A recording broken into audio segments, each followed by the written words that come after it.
Good afternoon, and thank you for coming. My name is Carlota Álvarez Basso, and as director of Matadero, I would like to welcome to our culture and art space. Thank you very much for all of you. I trust you are having a faithful experience here in Madrid, and we are willing to know all the new projects and new synergies and new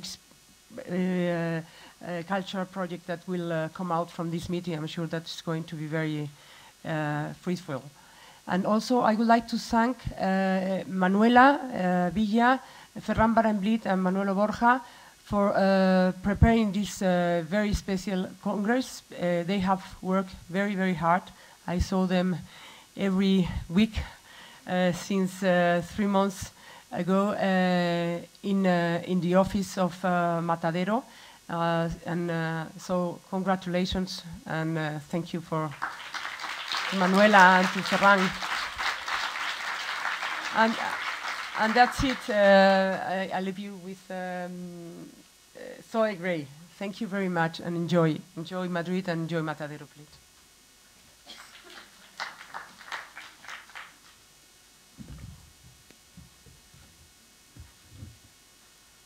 Hello, everyone. Welcome to the IKT Symposium, which is the kind of mini conference squeezed within the busy program of this fantastic Congress. Thank you to our hosts for this excellent setup, although I feel like we should be reviewing Pierre's next film or something in this cinema setting. If the lights get too much for you, try sunglasses. Thank you to our guests for being here to share their thoughts with us and with each other today. And thank you to Johanna Schindler, our indefatigable IKT assistant, for getting them here. I don't know where she is, but well done.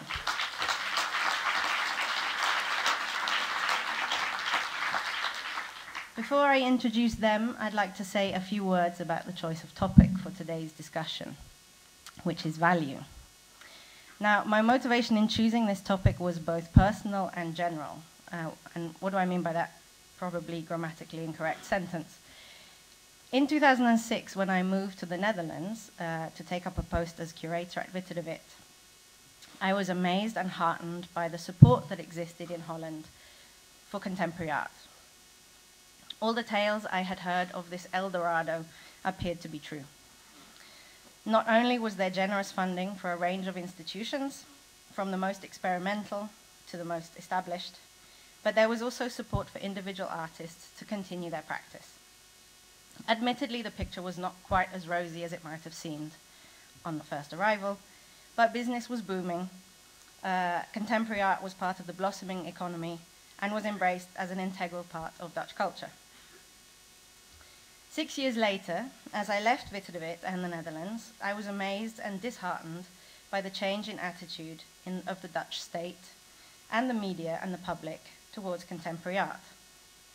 It was not simply the extent of the financial cuts to the culture budget that were depressing, especially for what remains a very wealthy country, but it was the rhetoric that accompanied them. From being a valued aspect of the country's self-image and understanding, culture was now being labeled as merely a left-wing hobby, and contemporary art was portrayed as one of the most feckless and elitist of pastimes. Like many people working in contemporary art in the Netherlands and elsewhere, I began to ask myself why we were continuing to work for a public that was apparently not simply indifferent, but was sometimes openly hostile to our activities in the way it was being as the way that the public was being portrayed in the press. Whilst never having officially been a civil servant, I had always considered myself a public servant. I had worked solely for publicly funded organizations, and whilst remaining skeptical of the way in which certain funding bodies demanded a direct accountability in relation to the immediate public for any project, I'd always put the public at the center, considered the public at the center of my curatorial activities, together with the artists. Today, I find myself working exclusively for private foundations in Switzerland, France, and Belgium. And this was not a conscious choice, but is perhaps indicative of the financial reality of the times. Has this changed my approach to curating? Has it changed my understanding of the public? Has it altered the way in which my work is valued? by myself or by others? These are questions that I continue to ask myself and to which I've not yet found any clear answers. Now for the more general. Across Europe, we are witnessing the erosion of public services and a marked shift in attitudes towards the funding of various fields, not only culture, but also health and education, domains that have been considered firmly public since the creation of the welfare state. There is perhaps a certain poignancy to be found in discussing questions of public or social value in the week that we have buried the woman who claimed in 1987 there was no such thing as society, and who set Britain and much of Europe in its wake on the path towards financial deregulation. But that's the topic perhaps for another day. As contemporary art institutions are being increasingly asked by politicians to seek their support elsewhere, whether from private donors, corporate sponsorship, or crowdfunding, what impact does this have on our role as curators? Does it entail a total rethink of the notion of our public? Where do our responsibilities lie if our work is no longer valued as being sufficiently worthy of public support as to be funded by public money? Or do we simply need to find new ways of insisting upon the public value of our practice?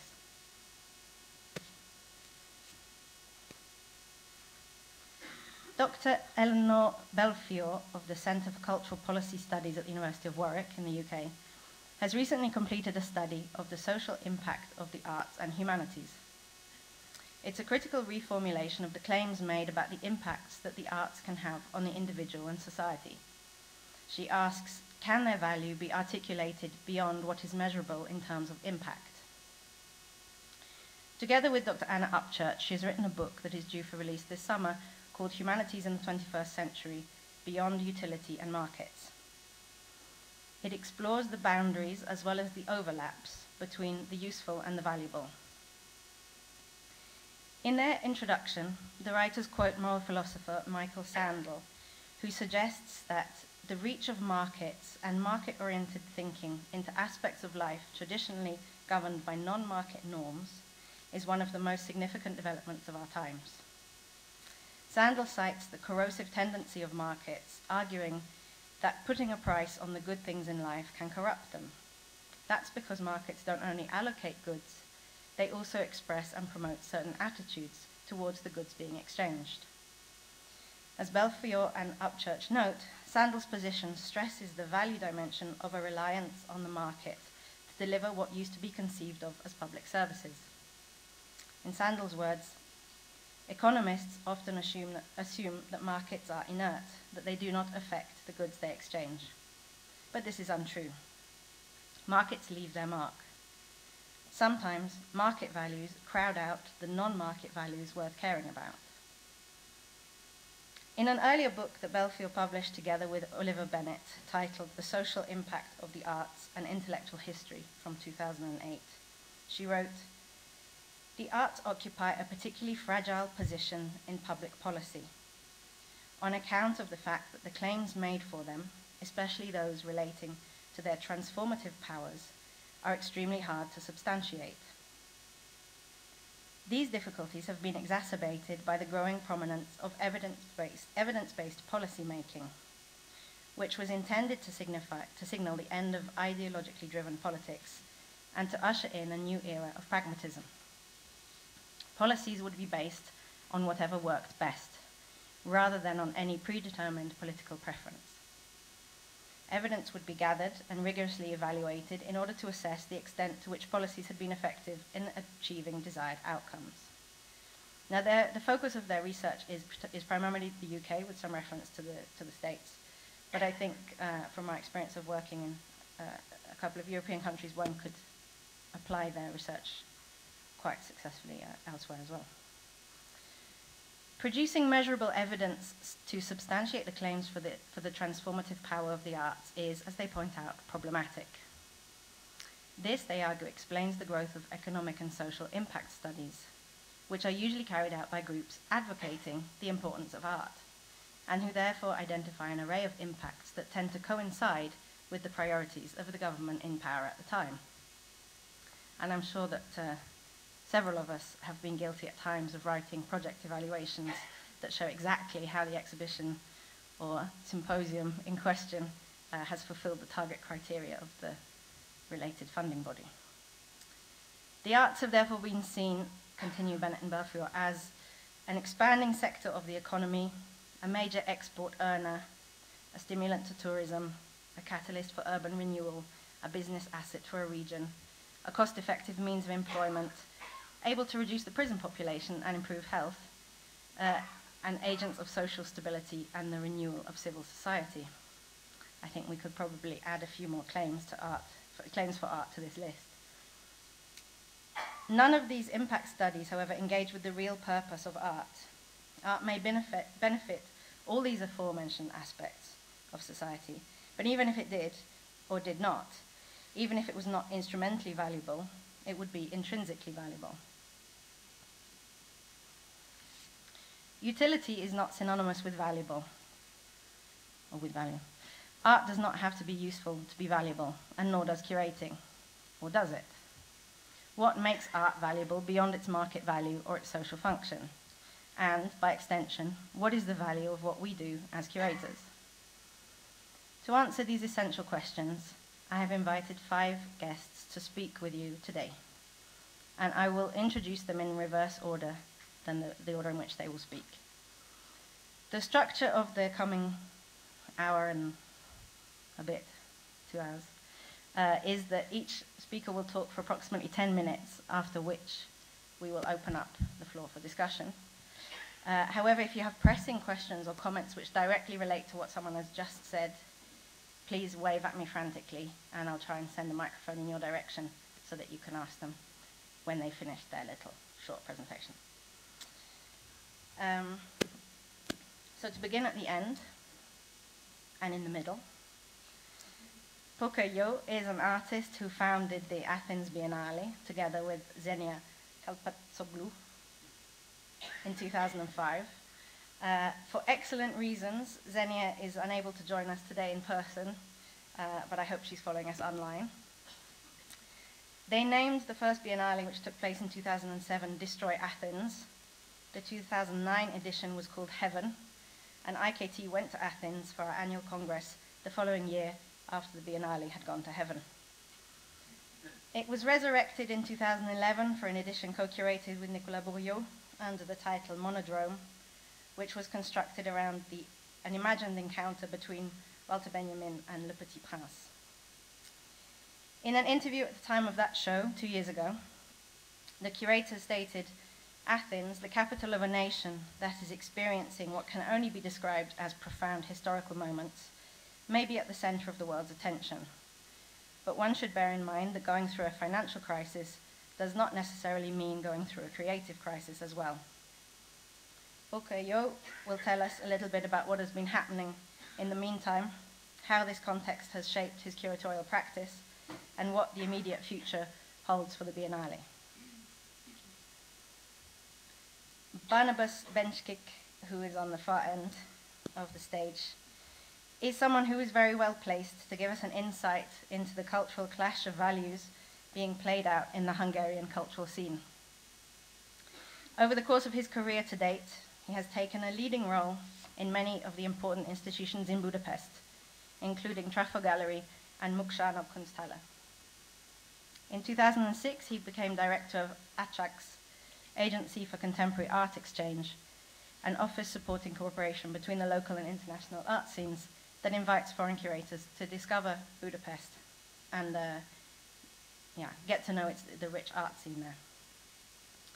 For the past 6 years, he has been director of the Ludwig Museum, Hungary's preeminent museum of modern and contemporary art, which was initially founded by German philanthropists Irene and Peter Ludwig, and which is now a central government-funded body, and which since yesterday has come even more under the control of that government.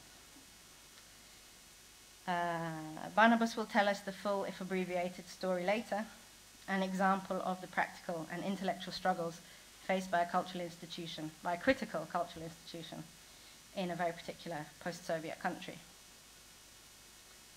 Maria do Corral, who sits between the 2 guests I just introduced, brings a local perspective to this panel, but one infused with the insight gained from an international career that continues to span continents and range from the public to the private and back again, including, for example, being former director of the Reina Sofia or director of visual arts at Fundación La Caixa.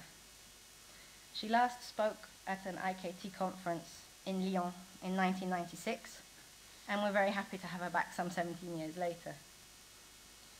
In 2001, Maria was interviewed by our American colleagues, the Independent Curators International, for their anthology Words of Wisdom, a curator's vade-mecum on contemporary art. And under the heading My Own Shared Credo, she stated, "For me, our profession is unthinkable without an abiding love and passion for art and tremendous respect for artists' work. Still, it cannot be a neutral calling, because every selection is in itself a stand, a thought, a staging, a composition. Constant vigilance is required to avoid entangling the definitions of curatorial practice and the roles inherent to curatorship with concepts of authorship, authority, and power.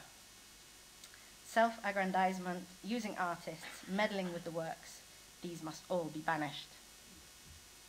Our exhibitions should be like a forum where we can forge opinions, make judgments, define positions." She concluded her entry with a call for valuing value, using Alfred Barr's definition of the task of museums as a definition of the task for all curators: the aware, ongoing, determined distinction of quality as opposed to mediocrity.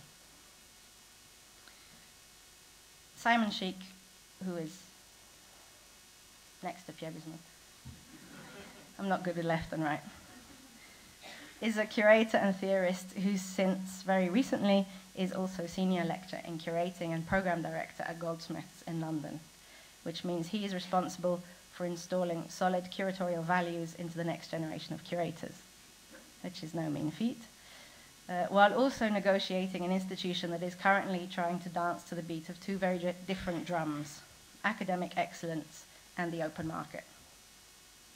Simon writes often for Springer In magazine, amongst many other publications, and last year took part in their conference entitled Enduring Value, at the Kunsthaus Bregenz. One of the focal points of this discussion involved appraising whether criticality constitutes a steadfast value that might be said to transcend time. Simon's essay, that one can find online via Springer In, looked at value in art, but disentangled from the materiality of the object and its production. Instead, he considered how value is to be seen in terms of image, language, and branding, citing, amongst references to Lyotard, Foucault, and Marx, such 80s classics as the film Trading Places, and comparing Dan Aykroyd and Eddie Murphy's roles in this film to the roles fulfilled in the art world by Jeff Koons and Jean-Michel Basquiat. Clearly, the article impressed me on many other levels as well, but I have to say this image stays with me rather vividly since reading it. Simon has also written very eloquently on the role of the public intellectual, and it is in his capacity as a public intellectual that we welcome him today. Last but not least, I'm delighted to introduce Pierre Bismuth, whose work I'm sure is familiar to many of you and which I value most highly. In a text that is now a decade old, titled Never Believe an Artist Who Says Their Work is About Nothing, he stated, "Since art now speaks to an increasingly wide and therefore not necessarily educated audience, it cannot be presented on the basis of a shared artistic culture, but must use values that are not specifically related to art and its history. These values are for the most part produced by an economic system based on production and consumption, on the belief in information and communication, on the need for events, tourism, distractions, and signs of progress. Each one of us creates at each moment of the day in the way we live and understand reality. The artist's sole quality is to be aware of this and to make it manifest in the context of art and in accordance with the artistic conventions to which he subscribes. Artists are artists only because they define themselves as much." So let us see if his opinion remains unchanged or whether his values have shifted in the meantime. Pierre.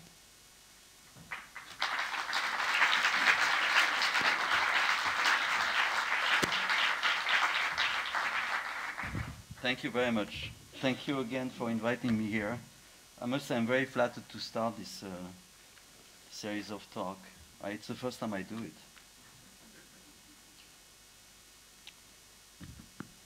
Maybe I should just put this down. Is the sound okay like this? I'm sorry in advance for the density of the text. I realize that, I mean, it's good. It means that I have to eventually develop this further. Eventually, it could become a longer text. It's not actually a text, it's just a series of ideas, and I think maybe we can do something with it later. The title of this is Artists Just Do Things, Other People Will Make It Art. This aphorism attributed to Carl André implies two things. I say attributed to Carl André because last time I saw him, a long time ago, and I came with 3 quotes that I thought was his. He denied all of them. I thought, that's fine, I will keep them for myself, but then I thought it would have less value if I'm not quoting him. So for today, it's still Carl André. So this aphorism implies two things. Number one, the transformation from things to art is a change of value. Number two, what makes something becomes art is not determined solely by the fact it is made by an artist, and consequently everything that an artist do not necessarily becomes art, for the simple reason that this transformation into art depends on the whole structure around it, and that all the players in the system, including the artist, are involved in this transformation process.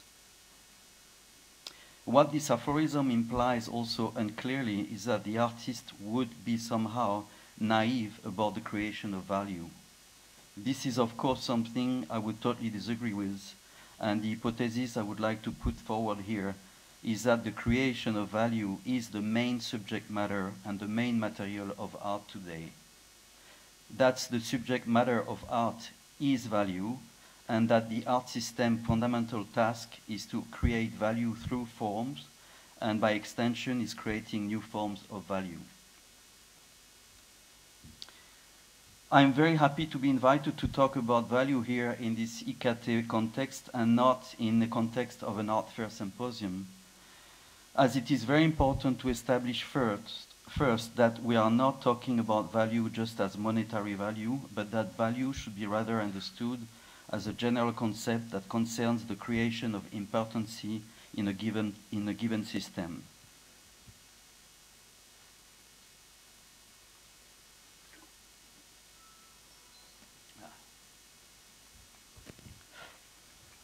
More importantly, it is crucial to stress that the art system that is discussed here is absolutely not limited to the art market, but should be considered as a whole. And secondly, even though my hypothesis I put forward here is established from my practice as an artist, it should be possible to extend its understanding to all other possible practices and departments within the art system, including non-profit organizations, public art space, independent curator, museum curators, art critic, theoretician, journalists, etc. So I repeat here, I am not interested at all in the art market that I consider only as a side effect of the phenomenon I am talking about. And I think the demonization of the art market is a dead end that serves only a simplistic division between the good and the bad.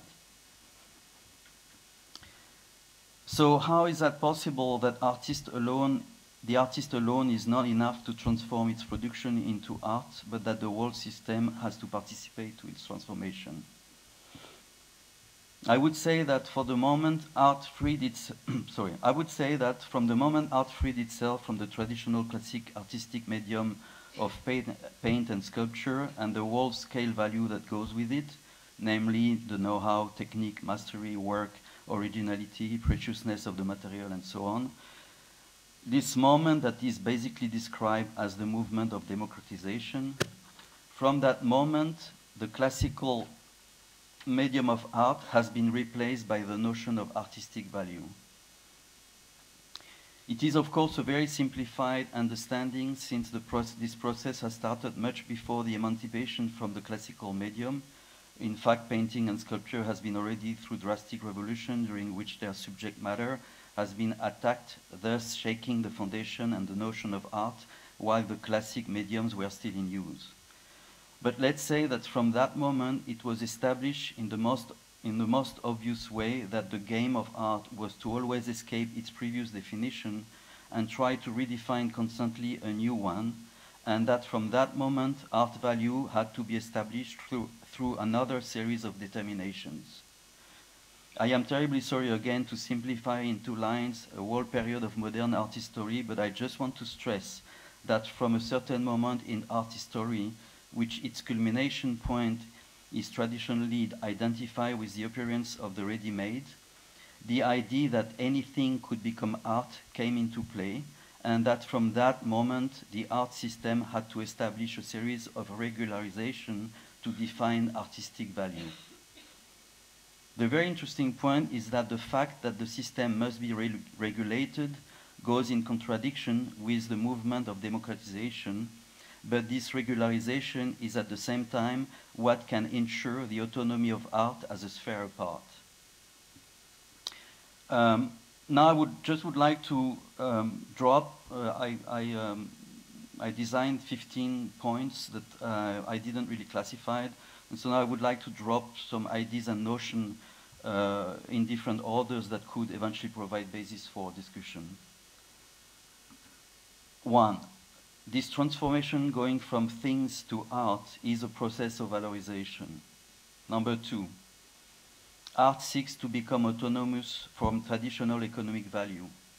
Consequently, art creates value on a category of things that are not yet valued by the traditional system, such as giving artistic value to trash, destroyed object, ideas, ephemeral action, immateriality, invisibility, and so on, thus creating potentially new models for the traditional economic system, which is why I think art became lately so popular and prominent in society, as it represents a model for entrepreneurship and economic creativity. Number 3. Most of the time, the transformation process from things to art involves the transformation. Most of the time, this transformation process involves the transformation from a poor material into an artwork. This transformation reveals mainly the power of the valorization of that art process. So all the works based on the principle of democratization, going from low culture to high culture, mainly ends up in enhancing the power of valorization of art. I mean, into brackets I wrote, like, it would be interesting to talk and compare the value of the skull by Gabriel Orozco and the skull by Damien Hirst, which one is playing the classical transformation from poor material to art, and the other one is kind of trying to reverse twice, like the support of the diamonds is poor material, but then he's adding a value that is initially much higher than the value of the art itself. If it's a little fight, I would say that probably Orozco still wins, but that's maybe something we can discuss. I'm not sure it's very interesting. Number 4, even though it is considered that conceptual art has failed to fulfill its own utopia, which was to highlight the emancipation potential of ideas against the commodification of art object, even though conceptual art has at the same time contaminated all other types of art. In the sense that no artworks today can exist purely by its formal presence. This is logical since the concept allows the most advantageous relationship between material and value. Number 5. Following German sociologist and philosopher George Simmel, there is a growth of intellectual ability and abstract thoughts. Since the symbolism of money moves towards abstraction, this puts the ability to deal with abstraction at the center of culture. Thus, intellect becomes the most valuable quality. This leads to a fundamental reorientation of culture towards intellectuality. The importance of the introduction of concept into art can be seen through this perspective. Number 6, possessions of money frees us from possession of object, which is also Simmel, by the way. Number 7, the material success is just one way to measure success. Number 8, following Adorno, it was difficult not to cite him, art is the perfect creation of value, as art is the absolute commodity, as it has no use value. Number 9, one criticism that could be made with regard to conceptual art is to have created a capital gain on the name of the artist by eliminating the art object and moving the signature towards the certificate, an administrative document removed from public perception. Nevertheless, conceptual art has not been able to get rid of the fetishistic nature of art and the need to create value. Not being projected on the object anymore, value naturally moved to what remains, namely the name of the artist. Number 10. I don't understand what I mean. Oh yes, it's not very important. I said, a possible relationship between the figure of the artist and the celebrity figure. And the idea that the art object would be like artist relics. And I wrote which is actually, whatever, I wrote Napoleonite vase versus Marcel Duchamp urinal. Number 11, value is a material. Artists use value as material to try to develop new ways to create value, refusing the precedent economic value. Number 12, the art system operates according to the logic of the brand and the principle of labeling. If the artist succeeds in establishing his label, in theory, he or she can potentially turn anything into art. What I'm calling the brand here can include both personality of the artist and his or her strategy. This is why it is important for an artist to create at least one work or series of work that can be identified as his in order to establish his place within the art world. Number 13, everything can be turned into an artwork, even immateriality. Anything that is turned into an artwork becomes consequently an object, so even immateriality can become an object. Given that anything can become an object, the transformation into artworks create new categories of objects. Pas mal. Number 14. Am I too early or I'm perfect? The art object is rather a trademark of the artist rather than the product. The real product is the artistic value. Number 15. The art object is just a sign that designates the presence of the artist or the presence of the artistic value. If the artwork is mostly a sign of the presence of the artist and the artistic value, it then allows us to ignore the actual materiality of the work. Value allows us not to look at the artwork in itself, but to consider them as a phenomena or a sign of the presence of the artistic value. This is true, of course, only as long as the artist is valued. When the value of the artist drops, we find ourselves encumbered by material presence of the work. Thank you. Oh, and then we ask for questions, eventually. Yeah. So if anybody has some questions, I'm not sure I'm capable of answering them, but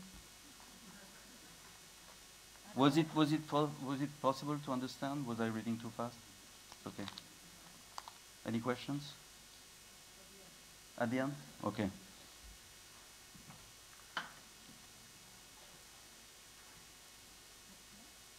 You want to talk to me?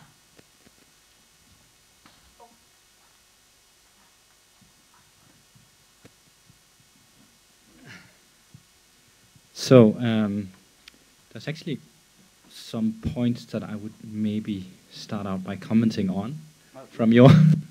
Is this too echoey? Okay. Which is, of course, this idea partly that there is a possibility of separating economic value. Maybe it's better I stand up here.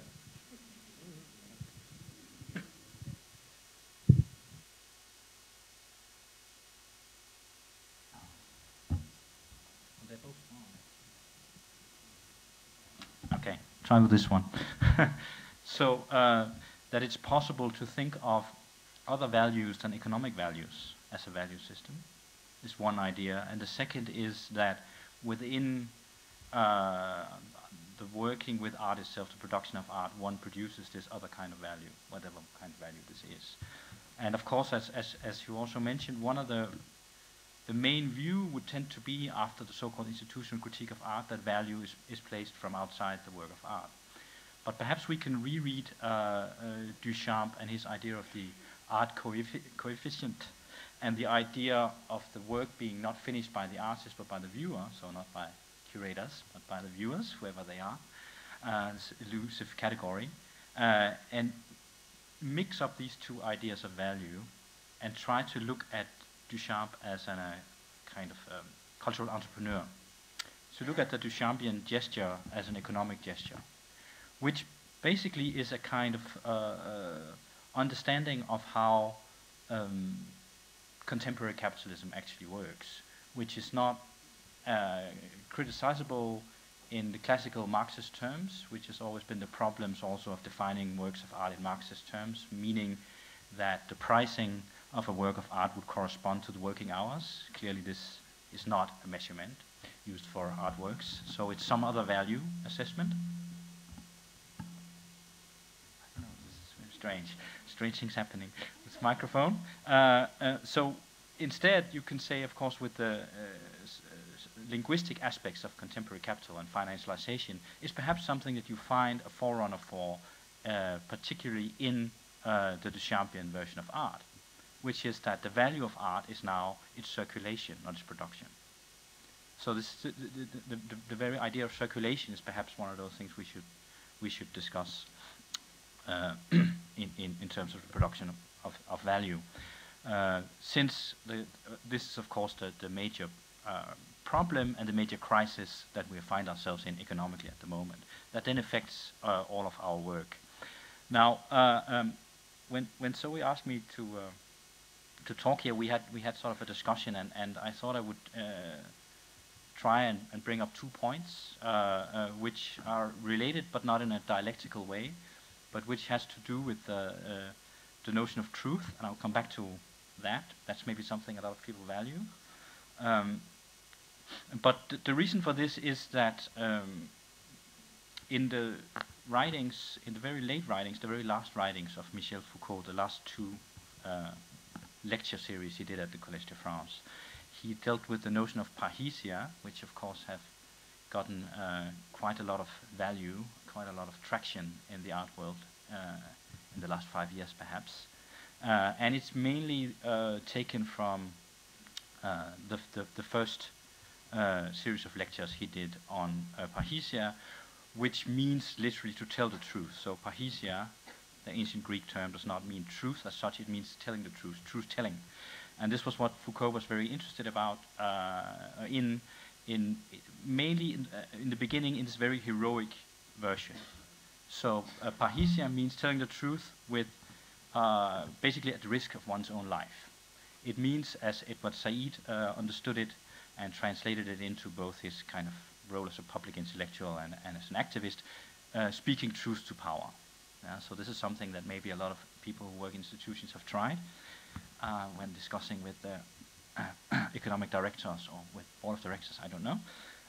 So the idea is that the truth is so compelling you have to say it regardless of the consequences. So there's also a compulsory aspect to this heroism that's often forgotten. But moreover, what Foucault was interested in was who is then the person who can say the truth to power? Because it's not anyone. It means that you have a connection to those in power.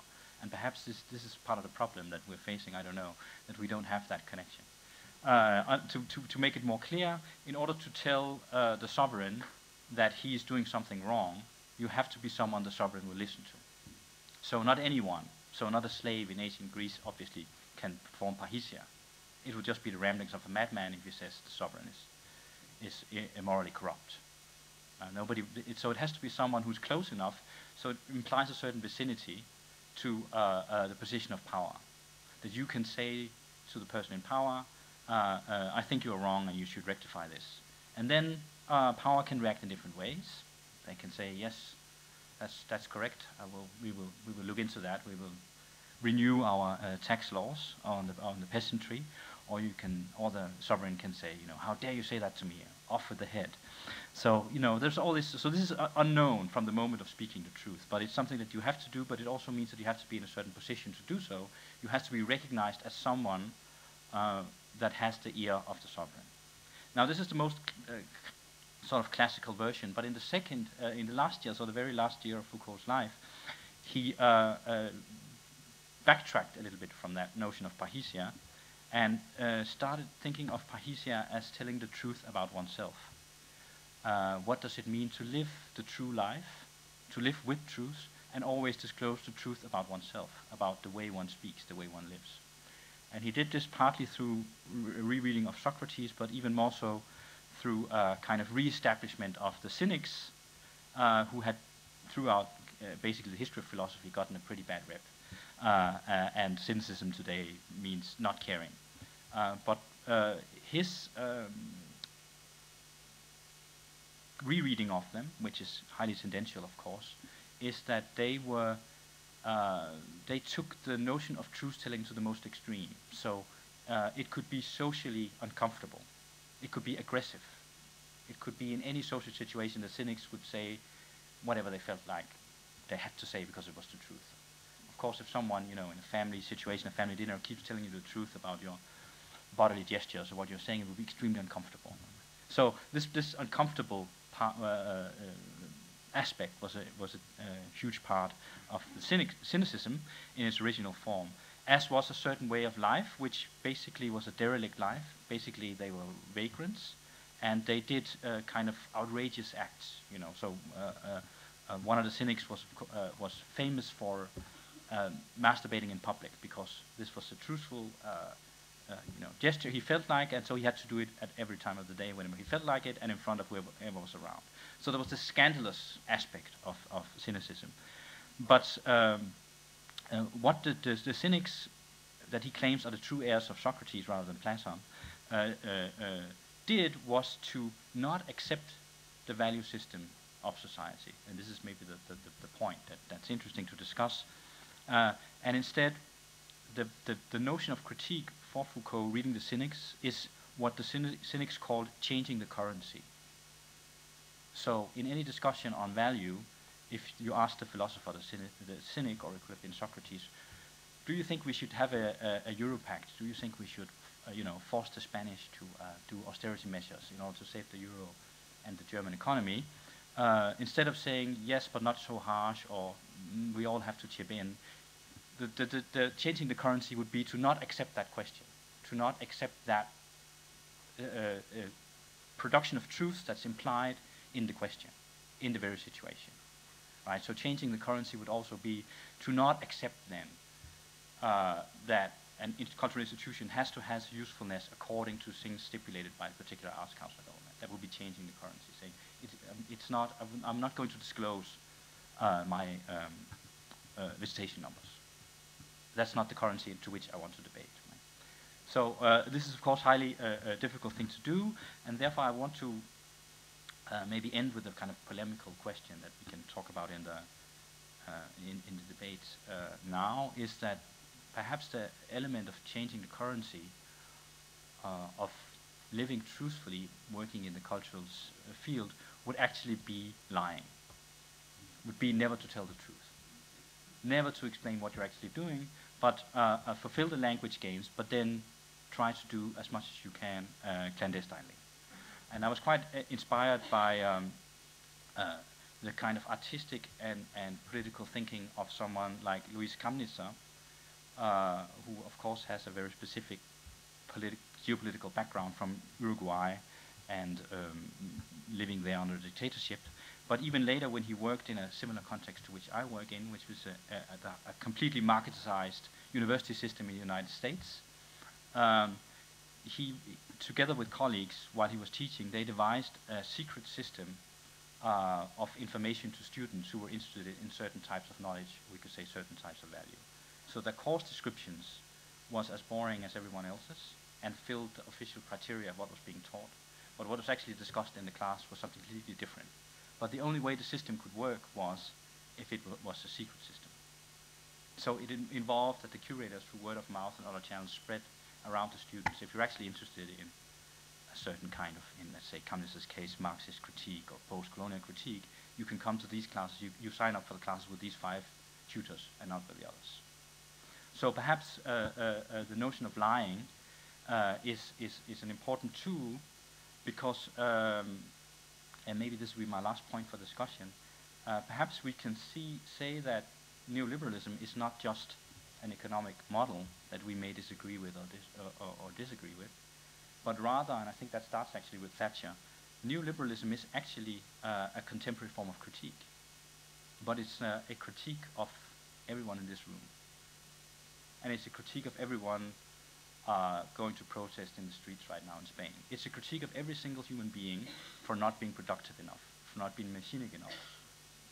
So the kind of contemporary critique within capitalism comes from neoliberalism, but it's a critique of us as subjects, not of the economic system. So when we're under that kind of critique, perhaps it's better not to tell the truth. So, next.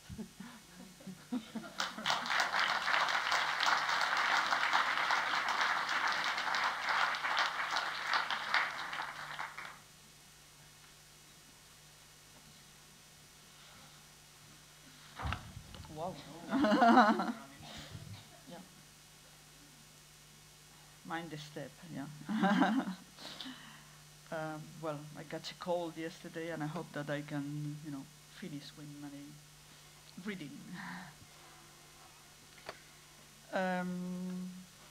I have like a too long trajectory.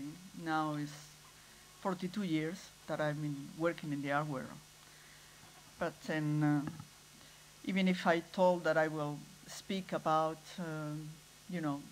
me coming and going from private to public and to private again, and so I'm going to make a statement of the changes that I've been living with.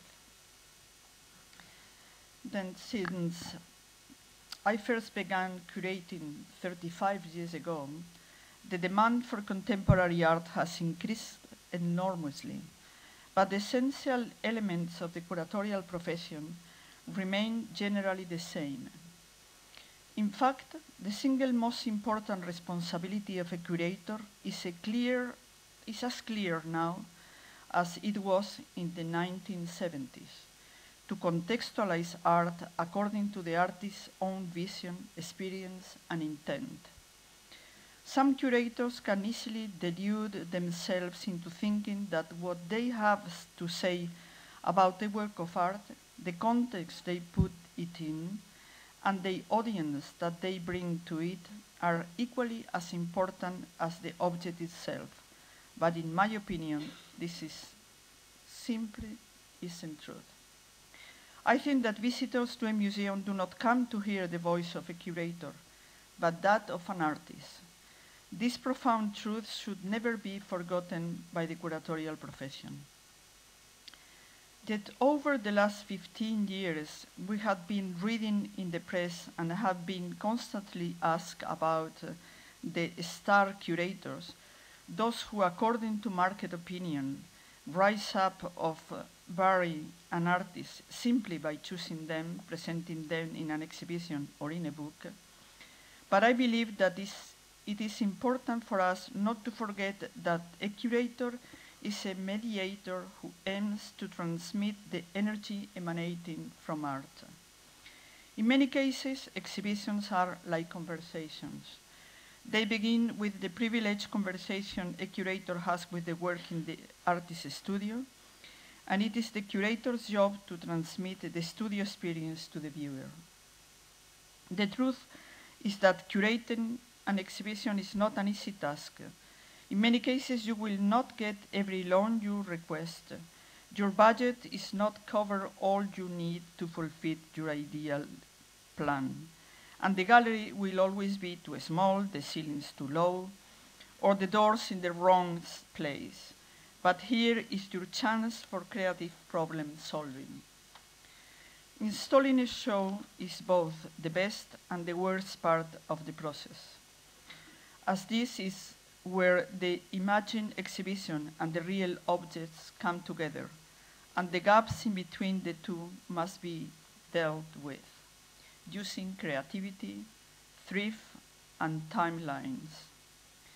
The success of an exhibition is attributable not to its great expense or scale, but to the interpretation of all the following concerns, given that it is well executed, physically precise, and visually engaging. And we curators, we trade in ideals.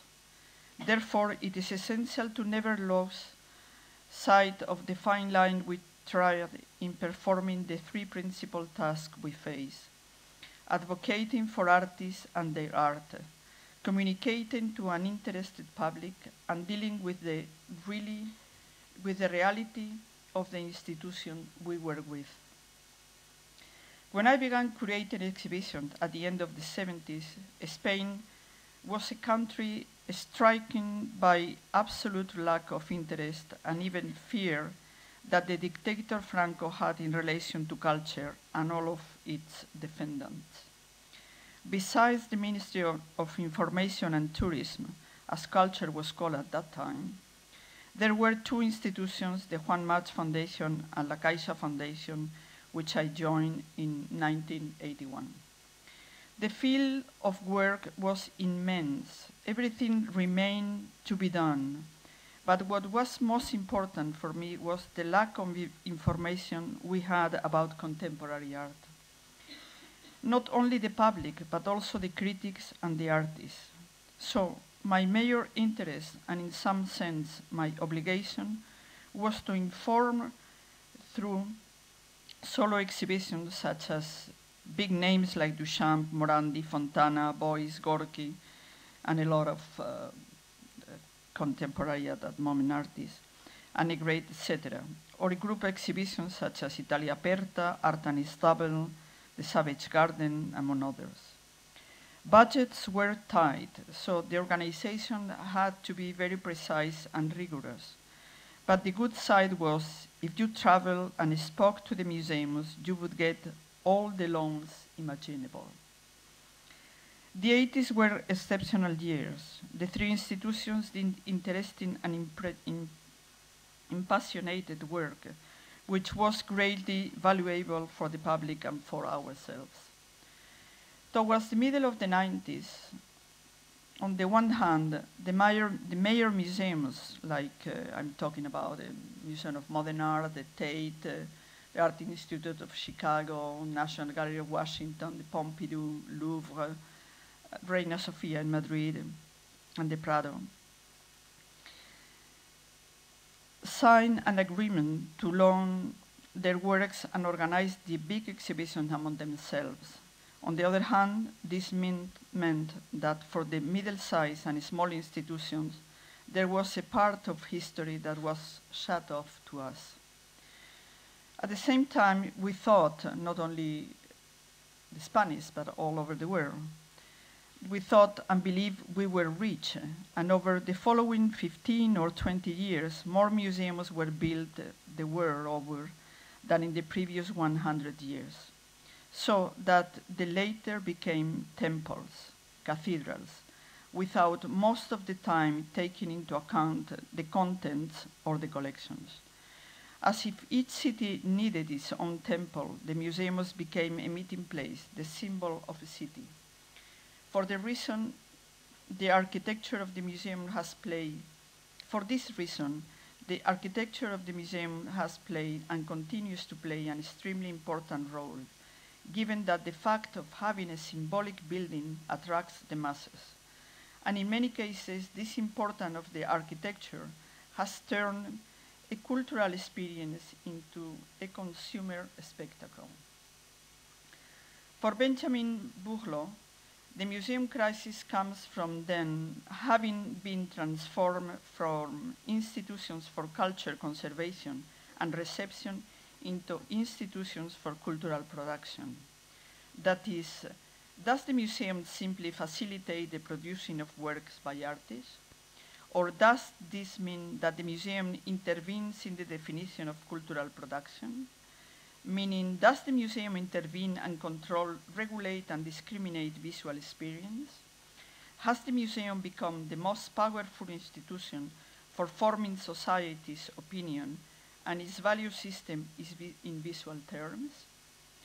In the past, the path towards granting value to a work of art was the aesthetic and ethical approach.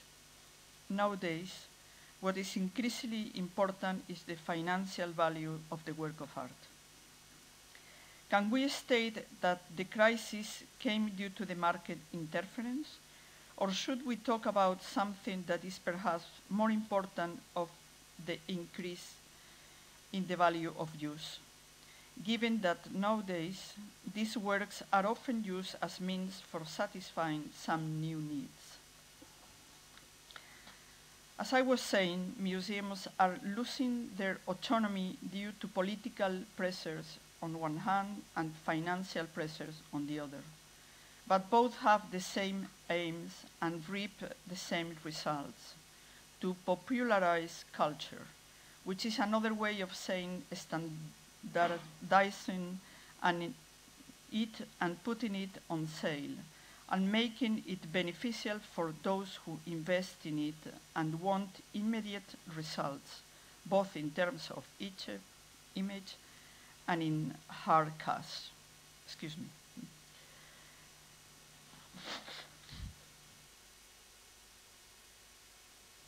Also, at this time, we may ask ourselves, do museums really accept this policy in spite of the obvious consequences?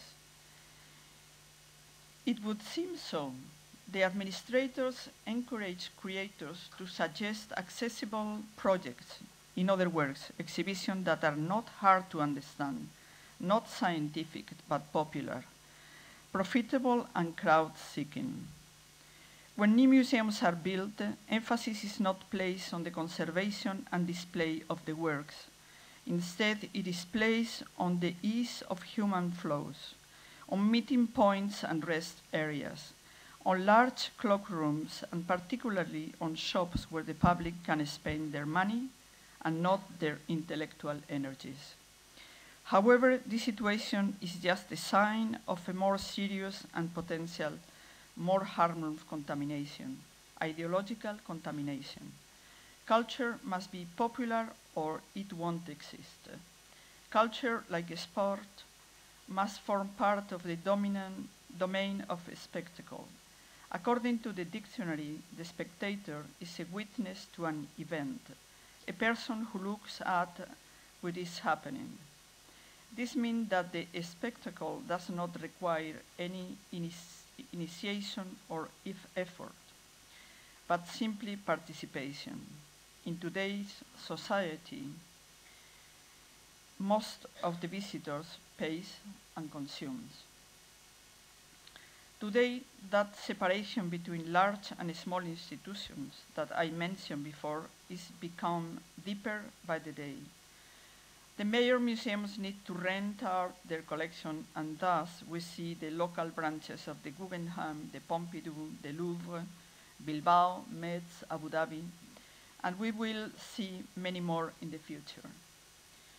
The middle-sized and small institutions have suffered enormous cuts, mainly in their budget for exhibitions, meaning that they have had to find other strategies for financing, other strategies of collaboration among themselves, and other ways of working with the artists without renouncing the values they have always defended and which made us choose this profession.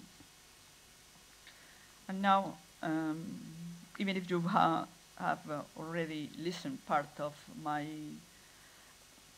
own shared credo. In this book, I'm going to read it in order to, it's kind of really a statement, and that I want to share with you.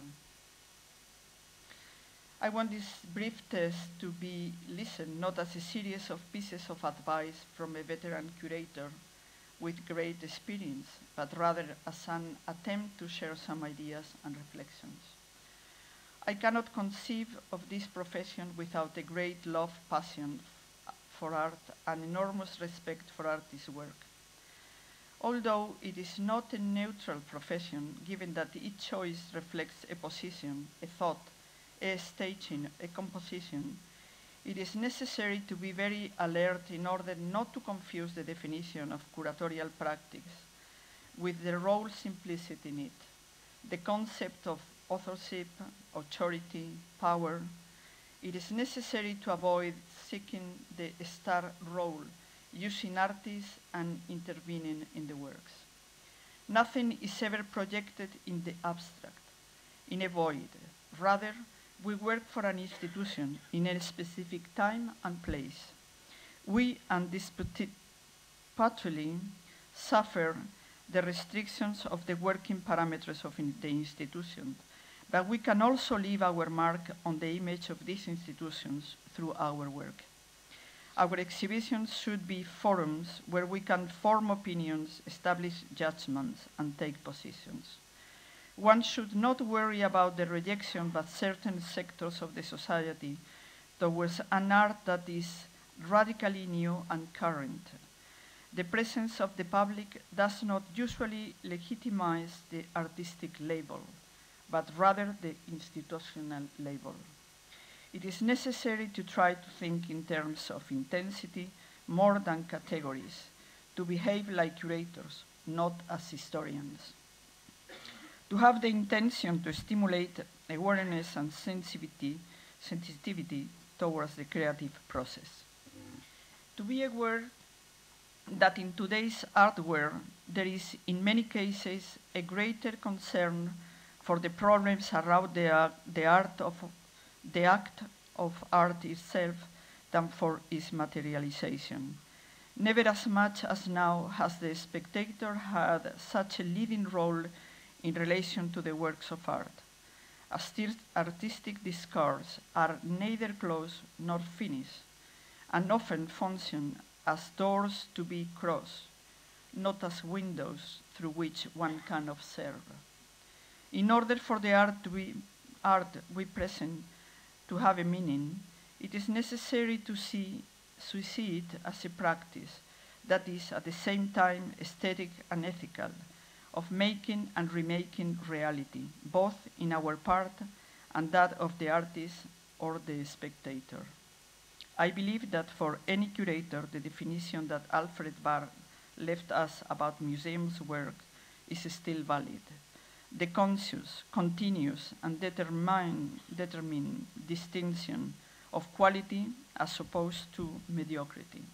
Thank you.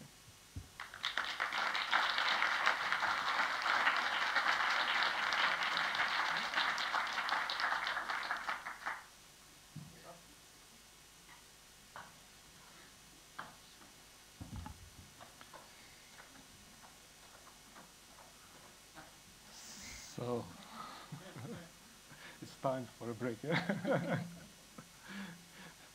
Okay.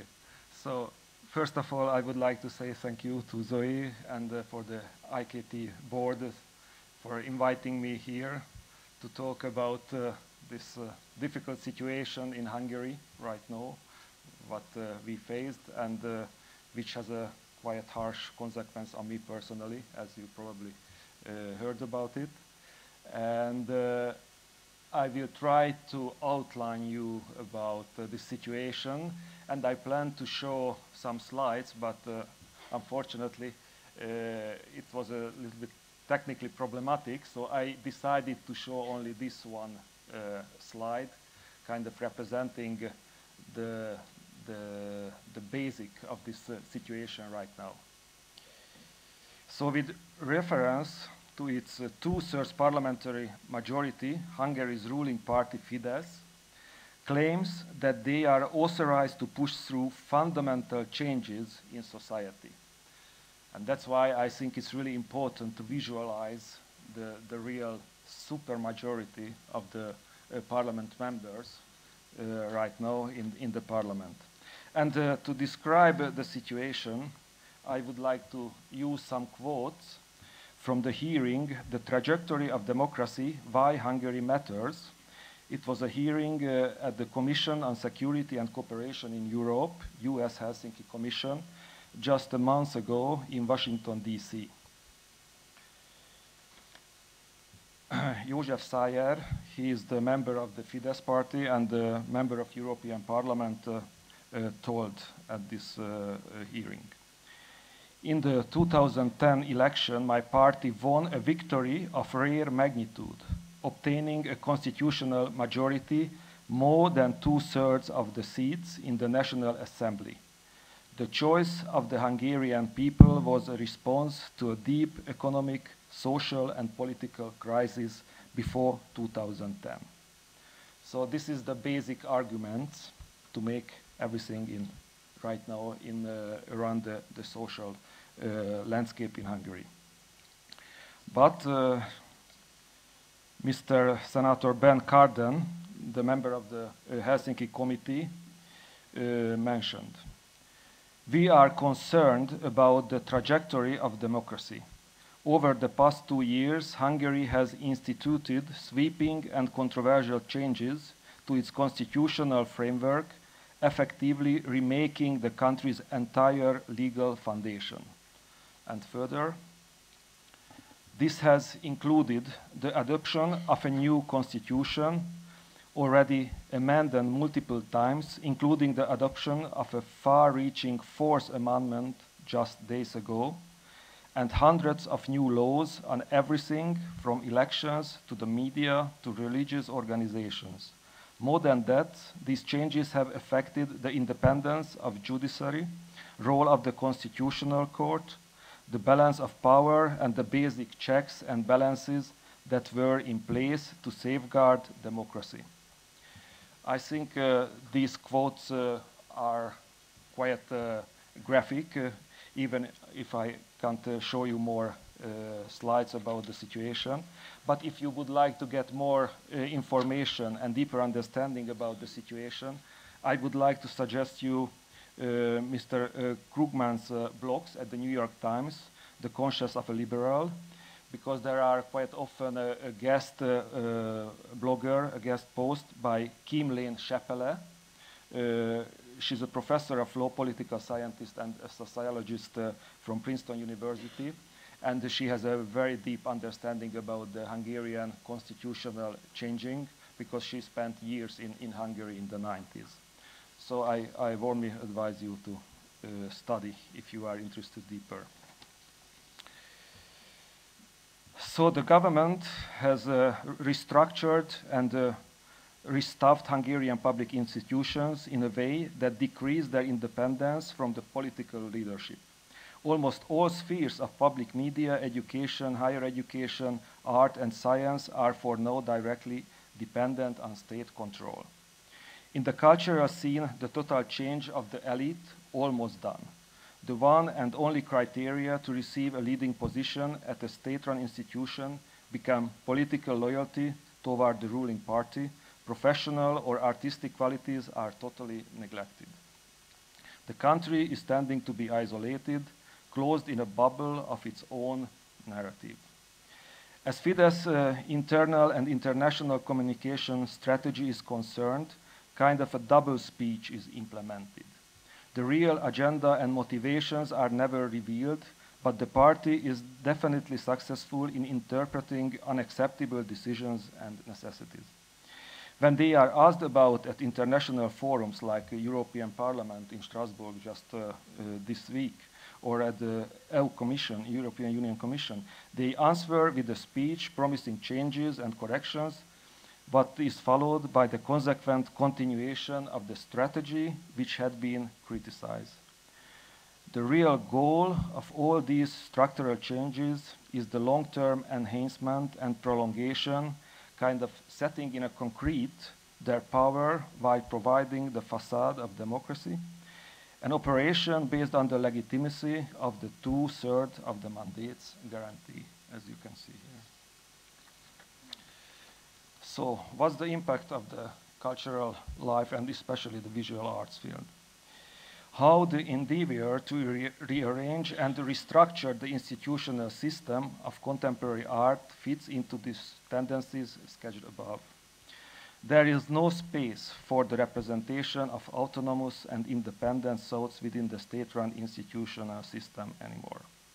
Public money can exclusively be spent in a highly controlled way or through a person loyal to the government. These aspects predominates the reorganization of the institutional and personal relations in almost all of the field of the culture, from theater to university and to museums as well. This tendency has started last year. Its first phase was the appearance of the Hungarian Academy of Art and its incorporation into this new constitution, what was mentioned before, now called the Fundamental Law of Hungary. The Hungarian Academy of Art, abbreviation is MMA, since last year is a public body, very similar the legal position like the Academy of Science in Hungary.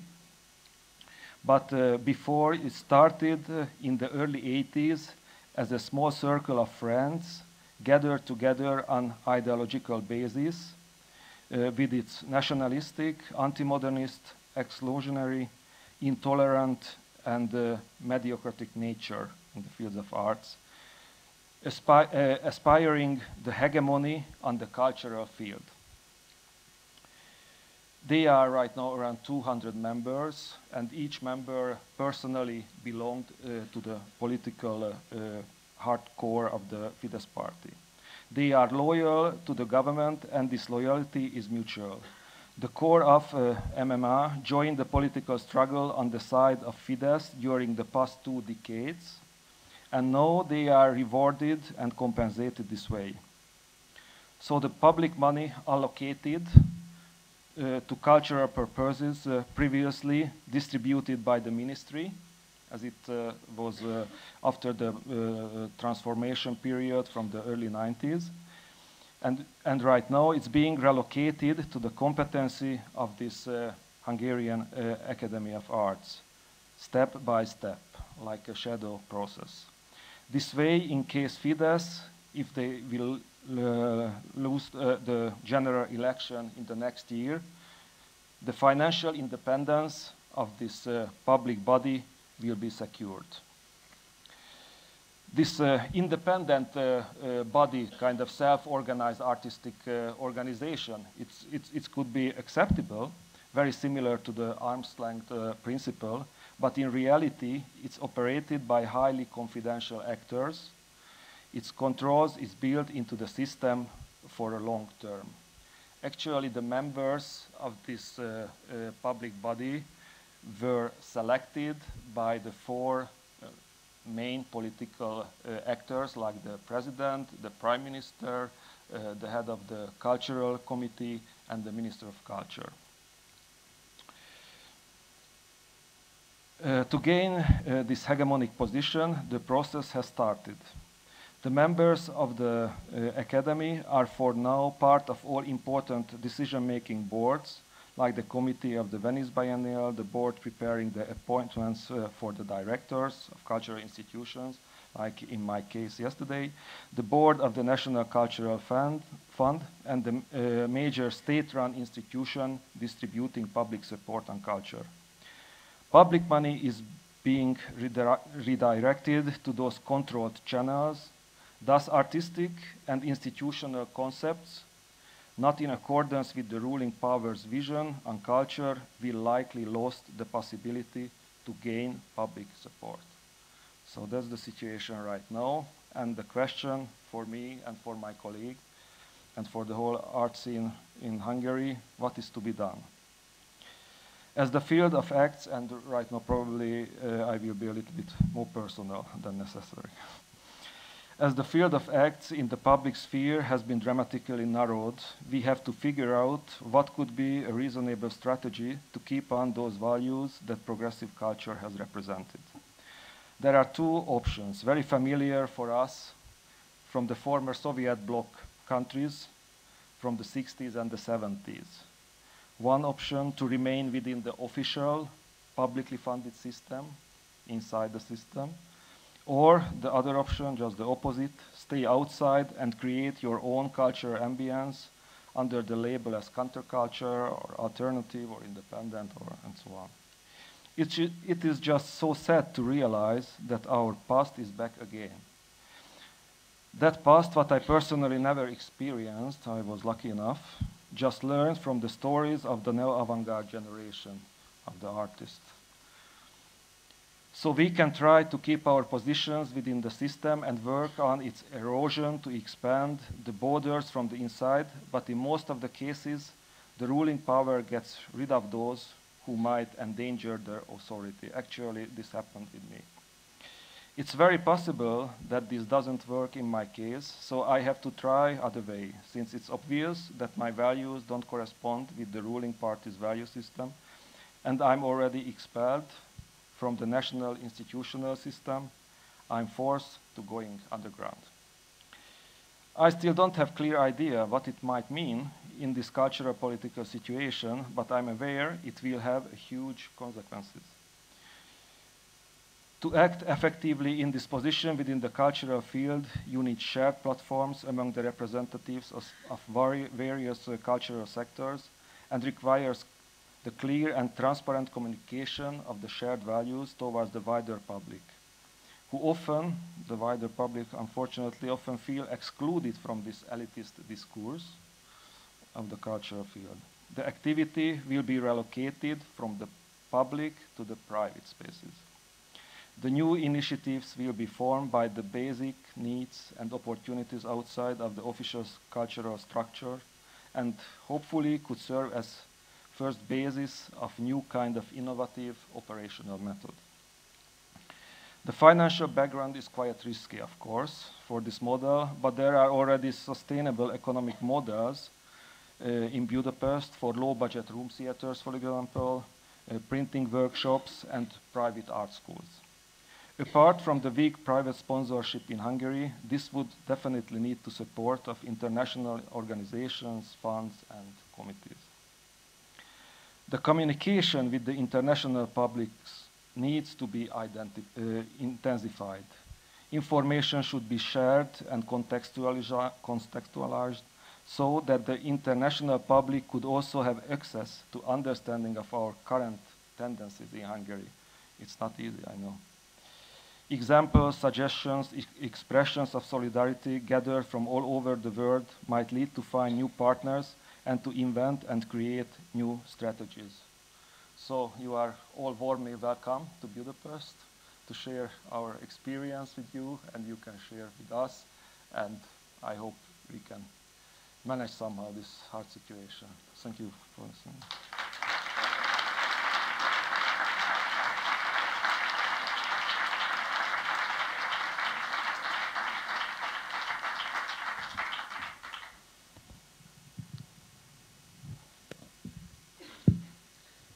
Thank you for having me here. It's a long time since my partners, Xenia and Augustin, entered the IKT. And as an artist, I was not, of course, allowed to enter the IKT. And back then, I was thinking of you as a Bilderberg club, something that close the doors, you take a serious decision about what's going to happen. And you know, this is the conspiracy theory that after Bilderberg goes to a place, then something horrible happens. So when we hosted the IKT 3 years ago in Athens, look what happened. So basically, you might be responsible for what happened to Greece a few years ago. But who are we and what have we done? There was a joke a few years ago because we participated in a panel with Hans Ulrich and Huhan Ru. So it was Hans, who, and who the fuck are these guys? And basically, nobody knew us. I'm an artist. Xenia is a curator, and Augustine, now some time that's not with us. It's just the two of us now. Back in 2005, there was a momentum in the Greek art scene. As an artist, a bit older than the others, I had to face the long period of drought in the contemporary art scene of Greece. There are no art centers. The museum is being built for decades, no Kunsthalles, a few galleries, and so on and so forth. But back in 2004, 2005, something really changed. So the public was really started getting more and more interested about what's happening in the contemporary arts. And after a long year of activities, we were spending some time with my new acquainted friend Xenia at that point in a Greek island, and you know you have all these strange ideas when you are in Greek islands. And we were sipping our cocktails very late at night. Our partners were resting, and Xenia came just a few years ago from England, and she was really frustrated as a rookie in the Greek Athenian art scene. What's happening? She was whining all night, and I was really pissed off of listening to her whining of not things happening to Athens. I said, stop whining, let's do a Biennale from tomorrow on. And that's what we did. We appropriated, so to speak, the Biennale format. Because our idiosyncrasy is to be more rebellious. We would stand opposing to a Biennale or to a museum or to a foundation. But since there was nothing in Greece, the most rebellious thing to do was to build one. So this is what we did. And the most tricky thing to do is to build something when you have nothing. And so we started from scratch. We had no backing, no money whatsoever. We're pretty middle-class guys. So it was a huge marathon to raise money, to create value out of no value. So this transmutation of an energy, of a creative energy, towards the building of a foundation was the beginning of our 8 years of collaboration and work. When we first started in the first Biennale, we had no curator. Of course, we couldn't afford to have a curator. What can you say to a curator? We are opening in 2 years from now, and we don't have a space, we don't have money, not spending budget, pretty much nothing. So nobody would trust us. In fact, just a few days before the opening, everyone believed it was a spoof Biennale, and it was going to open. To you that have managed to visit us, you know that we have done something very close to the format of the Biennale. But at the beginning, we started with a blank piece of paper. That's what we keep on doing up to this time. In each edition, we start with a blank piece of paper because we believe we have to reinvent ourselves. This is the luxury that we have. Not having any means, we have to reinvent everything from the scratch. So something that you know very well, but we didn't know back then, is that a Biennale, of course, is something logistically the same, disproportionately different only, to a small exhibition. Works that have to be transferred, a space that has to be found, and so on, etc. But to a huge scale. So basically, when you have a huge space to cover with the works, what do you have? You have something that extends in time. It takes time to see this huge exhibition. So we started with the basics. What takes time needs to be directed, needs a narration. And this is when we had this aha moment, and we keep having it up to this moment. What we built is narration.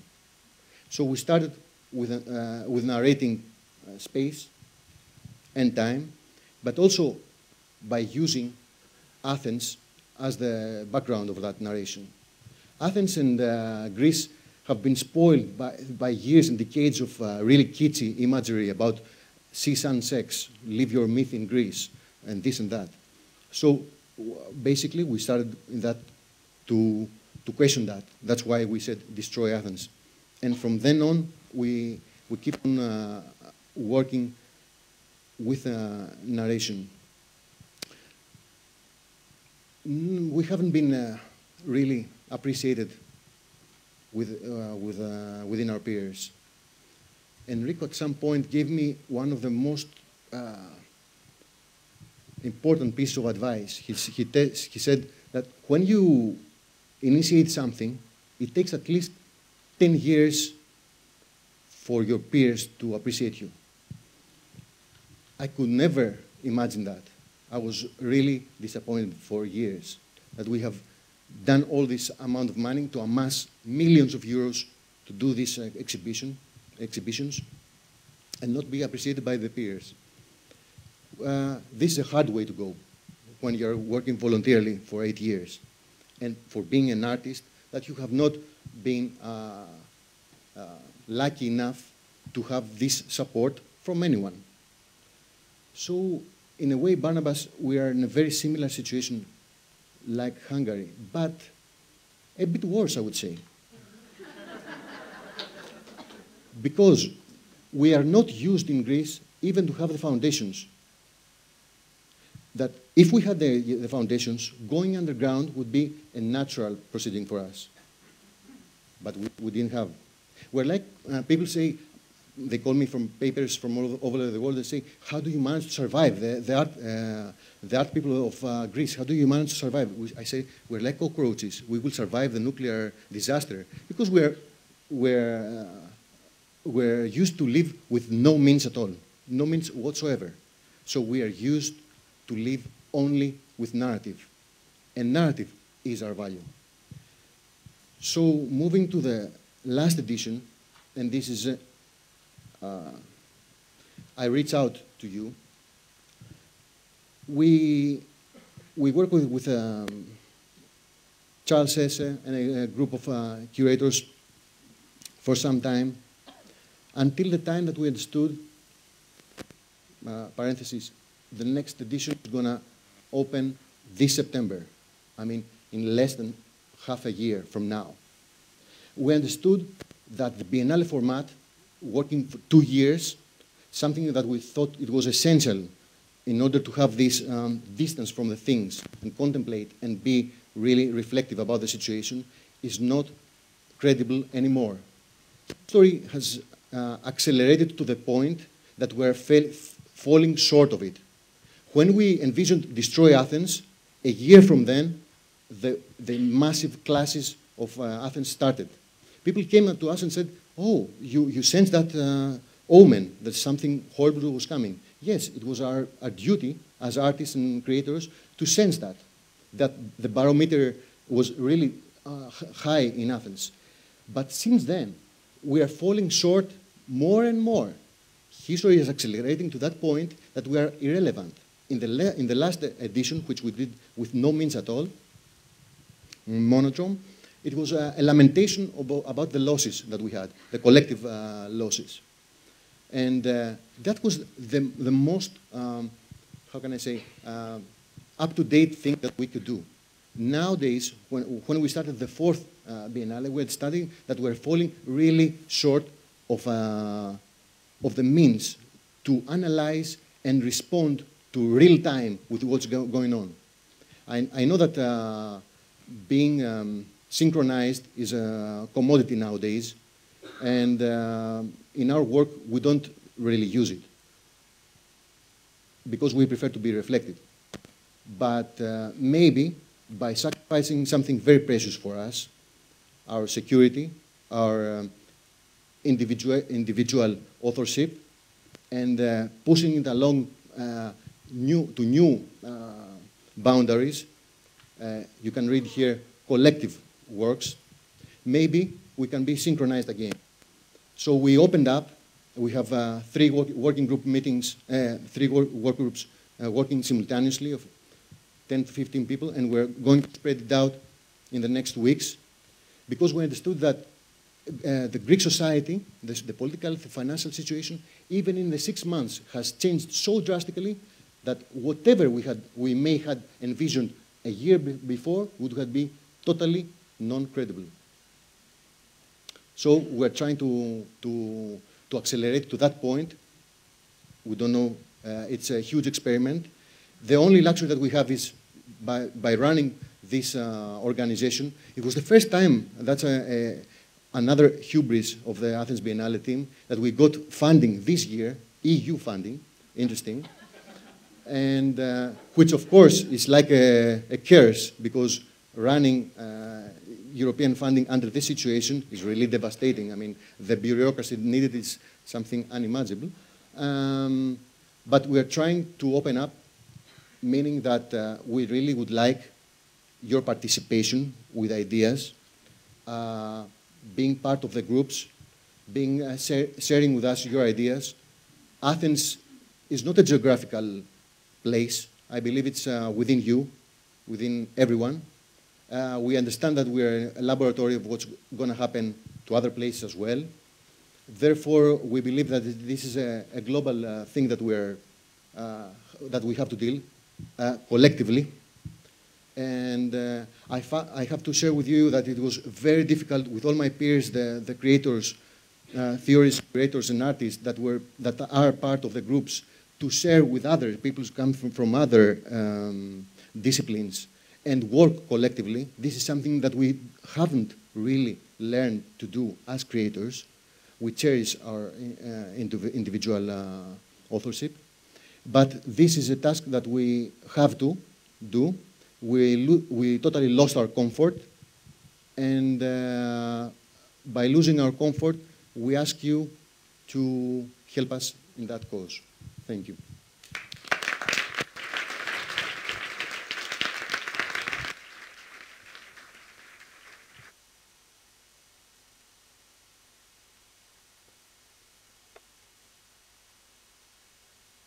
Well, thank you to all of you for being really good at keeping time, but more importantly for reacting to such an open invitation and such a broad topic in such a rich and varied way, and to having spoken so personally, but in a way that I think can be inspiring and have resonance for so many of us.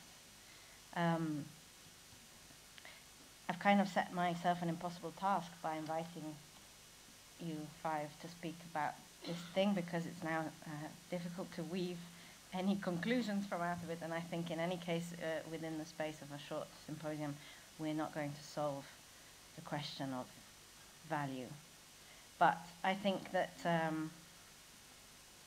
I was really pleased that we all were thinking about value beyond the question of monetary value, and thinking about the art system in a more kind of holistic way than simply the art market, because the question, like discussions around value, have come up quite a lot recently, as we were discussing with Pocoyo yesterday. There's a discussion happening tomorrow at Art Brussels called The Value of Love, which is one of the panel discussions connected to the fair. There was a question about what was it, that during the last FIAC there was also a debate about value by the organization Something You Should Know, a seminar series in Paris, and it was called On the Question of Value, but it was again primarily financial value, market value. So in the setting of IKT, which is for those of us working in the non-commercial field, even if some of us work in private or others work in publicly funded spaces, or between the two, I think that's really reassuring that we can see beyond market value. I think the question of circulation is something I'd like to come back to, that Simon mentioned, connected to Pierre's ideas about the value of brand, which is also connected to this question of language, and to this notion of double speech, which Barnabas has been coming up against, and which Simon seems to be suggesting maybe we adopt and subvert by creating our own double speech. So maybe IKT could become not just a members organization, but a secret society in the future. Yeah, Simon, is there something else you'd like to say now that you've kind of, this question of circulation, I think, is really key. Could you develop it slightly, if I give you a microphone?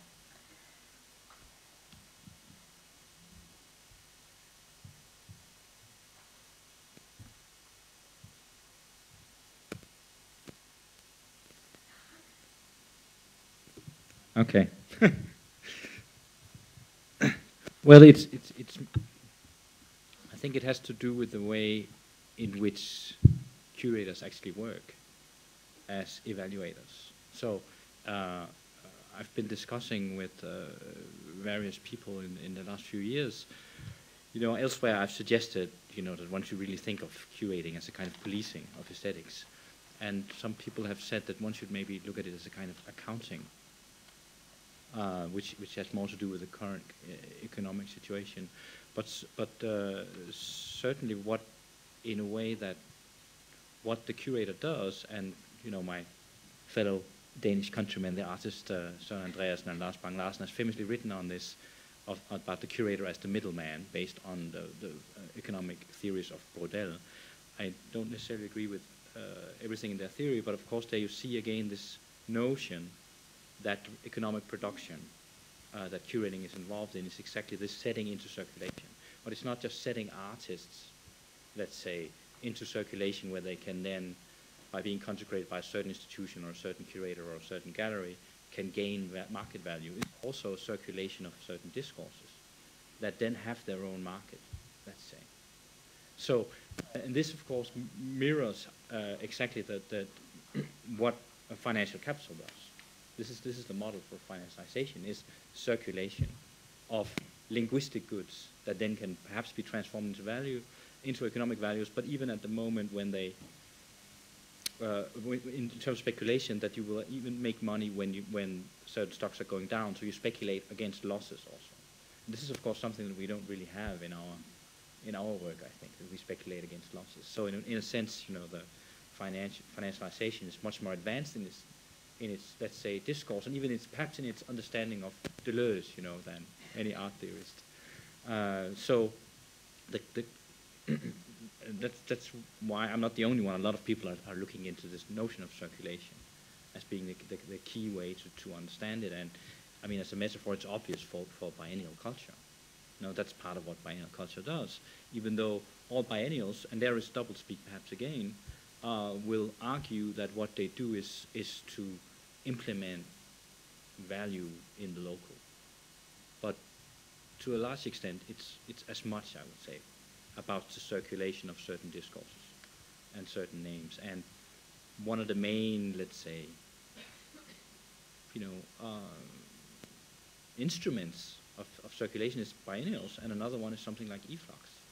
So there's a certain way in which we gain knowledge only through circulation and never through presence.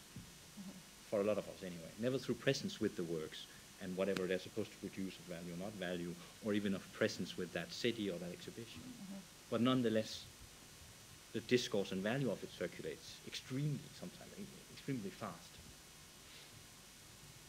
I mean, in a way that rejoins what you were saying, Pierre, about the value shifting to the name of the artist, to being this carrier of value.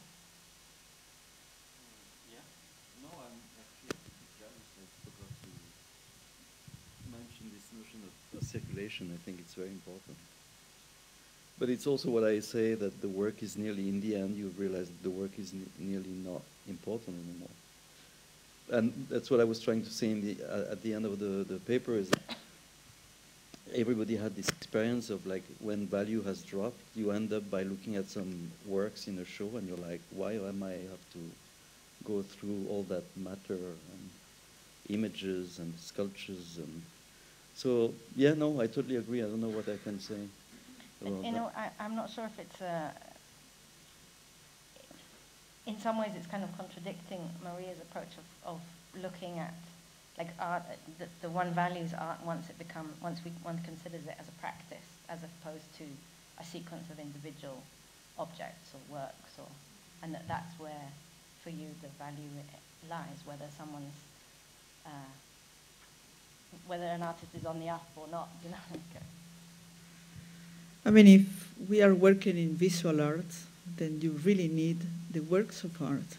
You can communicate, exchange, write, do anything. I mean, but this is part of the history, part of the art, part of the schools, part of the universities, part of the, but our profession is to present the works of art and to mediate and to give new ideas and to express the new ideas that the artists have. I mean, the work of art is fundamental. If you are a visual art curator, you can be a sociologist, you can be a philosopher, you can be anything, but if you are a curator of visual arts, then you need the works of art, and you need the discussion with the artists, and you need to, how you can mediate, how you can really exchange, it's all the time exchanging ideas with the artists in order to try to present them in the best way and make the people understand the work of the artist. That is really, for me, it's not only the present. Usually they are much more advanced in terms of the future than anything that, I mean, any of us. So if I may, just for the sake of the discussion, I remind you that we decided to disagree everything. Yeah. So just for the sake of the conversation, I would say that I follow my line of thinking, which is, again, that the whole art role is to create value. I would say that curators are as important as artists. So I, of course, disagree with you when you say you're there only to make things happen. And you're there to create value as anybody else. Mm-hmm. And the artist and the artwork is just instrumental in that big system.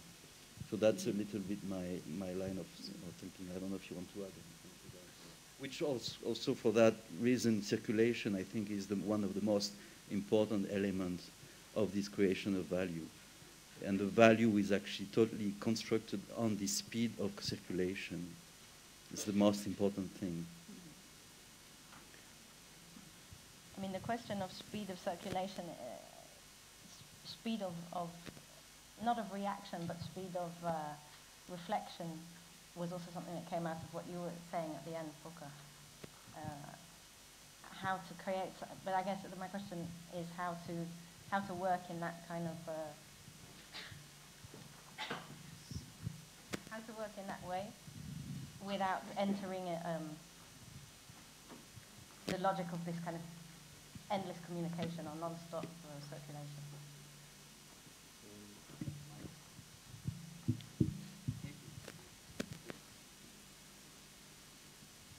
Yes, yes, I suggest we should accelerate also. As a profession, I find it one of the most privileged professions, now that I can have one leg to your profession and one leg being an artist.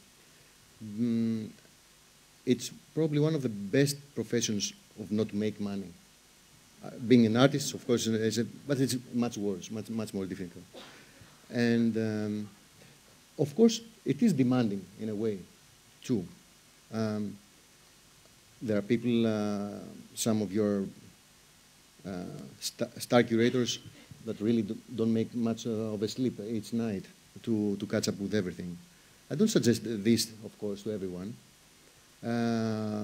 But also maybe stepping down a little bit from our moral high ground and also from our stance and going down to the level of where the action happens is something important for me as an artist, for you as curators, for everyone. So it's synchronicity, it's a matter of also from time, but also where are you at that point? And I also don't suggest that there's only one way to go. Someone should really step back and be and retrieve to a place where he can contemplate. Someone else should be more combatant and go to where the action is. Many different approaches should spring out of this crisis. Mostly we have the same, more or less, approach, I believe. As one microphone has already been kidnapped, we will now open up questions to the floor. I think Dorothee should begin as she has it in her hand ready. Yeah, I must say I'm really concerned about the situation in Budapest, because it always reminds me on what my grandfather told me about Nazi Germany, because he was put out of work in '33 as a teacher, and I think there are so many things that are so much alike, and I also think that this kind of very brutal interruption of circulation, of art, of discourse, and so on is really exceptional, and we should all also think about possibilities how to deal with situations like that. And yeah, it's just, I want really to mention and highlight that again. And for me, always the internet is really also, we are all kind of in a struggle and intermingled in these economic situations where we are all in these double situations Simon kind of mentioned or addressed, and you as well. So, but it's on another level in the end. At the moment when really this brutal economy is installed, it's something I just would like to offer the possibilities we have with acting, for example, and also maybe just to make you think on these possibilities through the digital media to reach out more to an international community. So.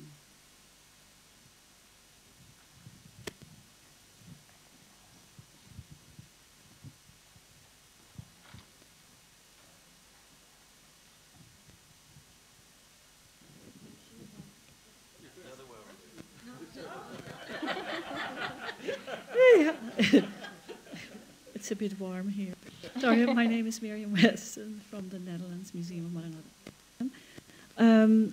I want whether I want to express my deep condolence, is that a right word, with what's happening in Hungary, and I wonder first whether we could do an action and write a petition against what's happening, but also what we could do at the Venice Biennial. But maybe we could speak about that tomorrow. But regarding to the two strategies that Simon was suggesting, telling the truth or lying, I was wondering, because it was like Barnabas, you mentioned, should we try to have a position inside the official culture, or should we go underground and develop subcultures? And somehow I wondered, Barnabas, what do you think of these two strategies of Simon, telling truth or go over lying and become go to the secret systems? I think it's a real hot issue right now in Hungary, and I think Simon's idea is kind of abstract, kind of theorema, not really to apply for the real, practical, everyday operation. So I have my own story. I had this feeling. Like, what was the Greek phrase for this? Parisia. Yeah. So that was my fate. I couldn't reject to say truth. And that's which made me in this situation. So probably there are persons who has a different type of way of thinking, different type of logic, and could work effectively inside the system. I don't know. I'm not this type of, but I think it could be an option, a real effective operational method to make a kind of clandestine and try to extend a little bit the limits around. But you know, it's the practice which is not appreciated publicly. So, and if the value are not confessed publicly, it's kind of dubious value. So, you know, I much more worry about my colleagues, because my situation is clear now. But what will be the strategies of my colleagues? That's a real question, and it's a kind of huge institution. We are more than 50s, so it's quite risky for all of them. And just to turn back the circulation for a sentence, I think it's really important to keep on this circulation, the linguistic circulation you mentioned. It's really important not to feel in Hungary to cut out from this circulation, because the isolation, I think that's the most dangerous situation right now. So I would really appreciate if you really keep on this kind of discourse and keep on watching what's going on there, and I think it could really help us to find the right strategy in our situation.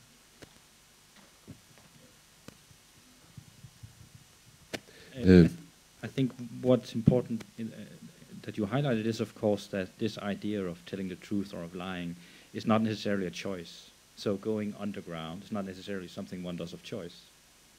As you mentioned, exactly the historical example of the communist times in Eastern Europe. So when the artists were not working in the official culture, the artist union, and when people were discussing politics in their kitchens, this was not a choice of withdrawal. This was an enforced withdrawal, of course. So it's quite different from each situation that needs to be analyzed. At the same time, I would caution against. I agree that it's extreme and horrible what's happening in Hungary. So that's not, you know, we can probably very easily agree on a kind of moral condemnation of what's happening there. But the issue is, how do we step beyond that? And the only way for me is to say that you would do the Hungarians a great disservice by saying that they were a particular case. So rather we need to see it as a part of a larger political picture of a constant remeasuring of the public sphere all over the so-called Western world. And the same, I think, with the so-called economic situation of Greece. I agree with Bifo. He's saying Greece is Europe. Greece is the future of Europe. This is what the financial system produces. This is the violence that it produces against its subjects. This is what we've seen in Greece. So it's a question of comparing that and seeing it as part of the same structure of a similar system. Of course, it then gets to various degrees in different parts of Europe. But to single it out and saying these are individual cases that we have to deal with is, to me, the wrong answer. And perhaps it's more interesting to look at something that was written in Yugoslavia in the 90s by Ratko Mladic, and this was now a topic of an exhibition, so maybe people know it, which he wrote this famous book called How Much Fascism?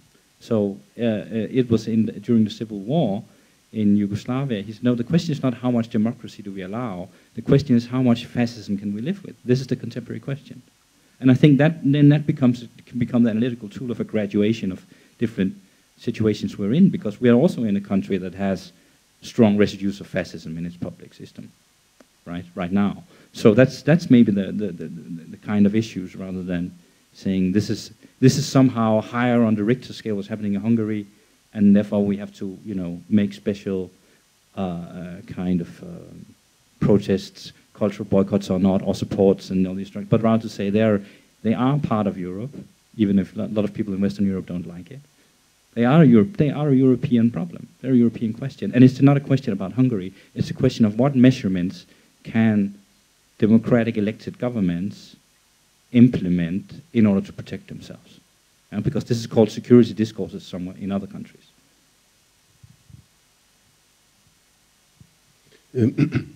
Well, I want to do just one remark, which leads me then to a question. I forgot who formulated an aphorism that painting is always a lie, but painting lies to tell the truth. This leads me to the notion of circulation, creating value. And I would like to ask the speakers if somebody could give me an answer as a museum director. Paradoxically, museum directors work with two situations, with circulation, temporary exhibitions, and with stable situation, collections. As curator, director not necessarily is a curator, but sometimes it happens to be. But as a curator, I work in an institution always on a specific space, in a specific broader context. And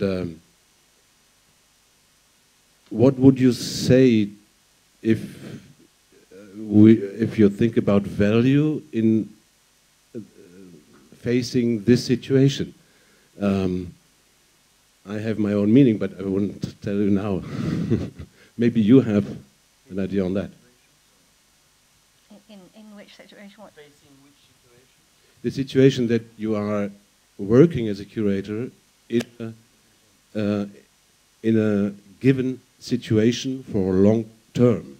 You are not part of the permanent circulation or the acceleration of the circulation.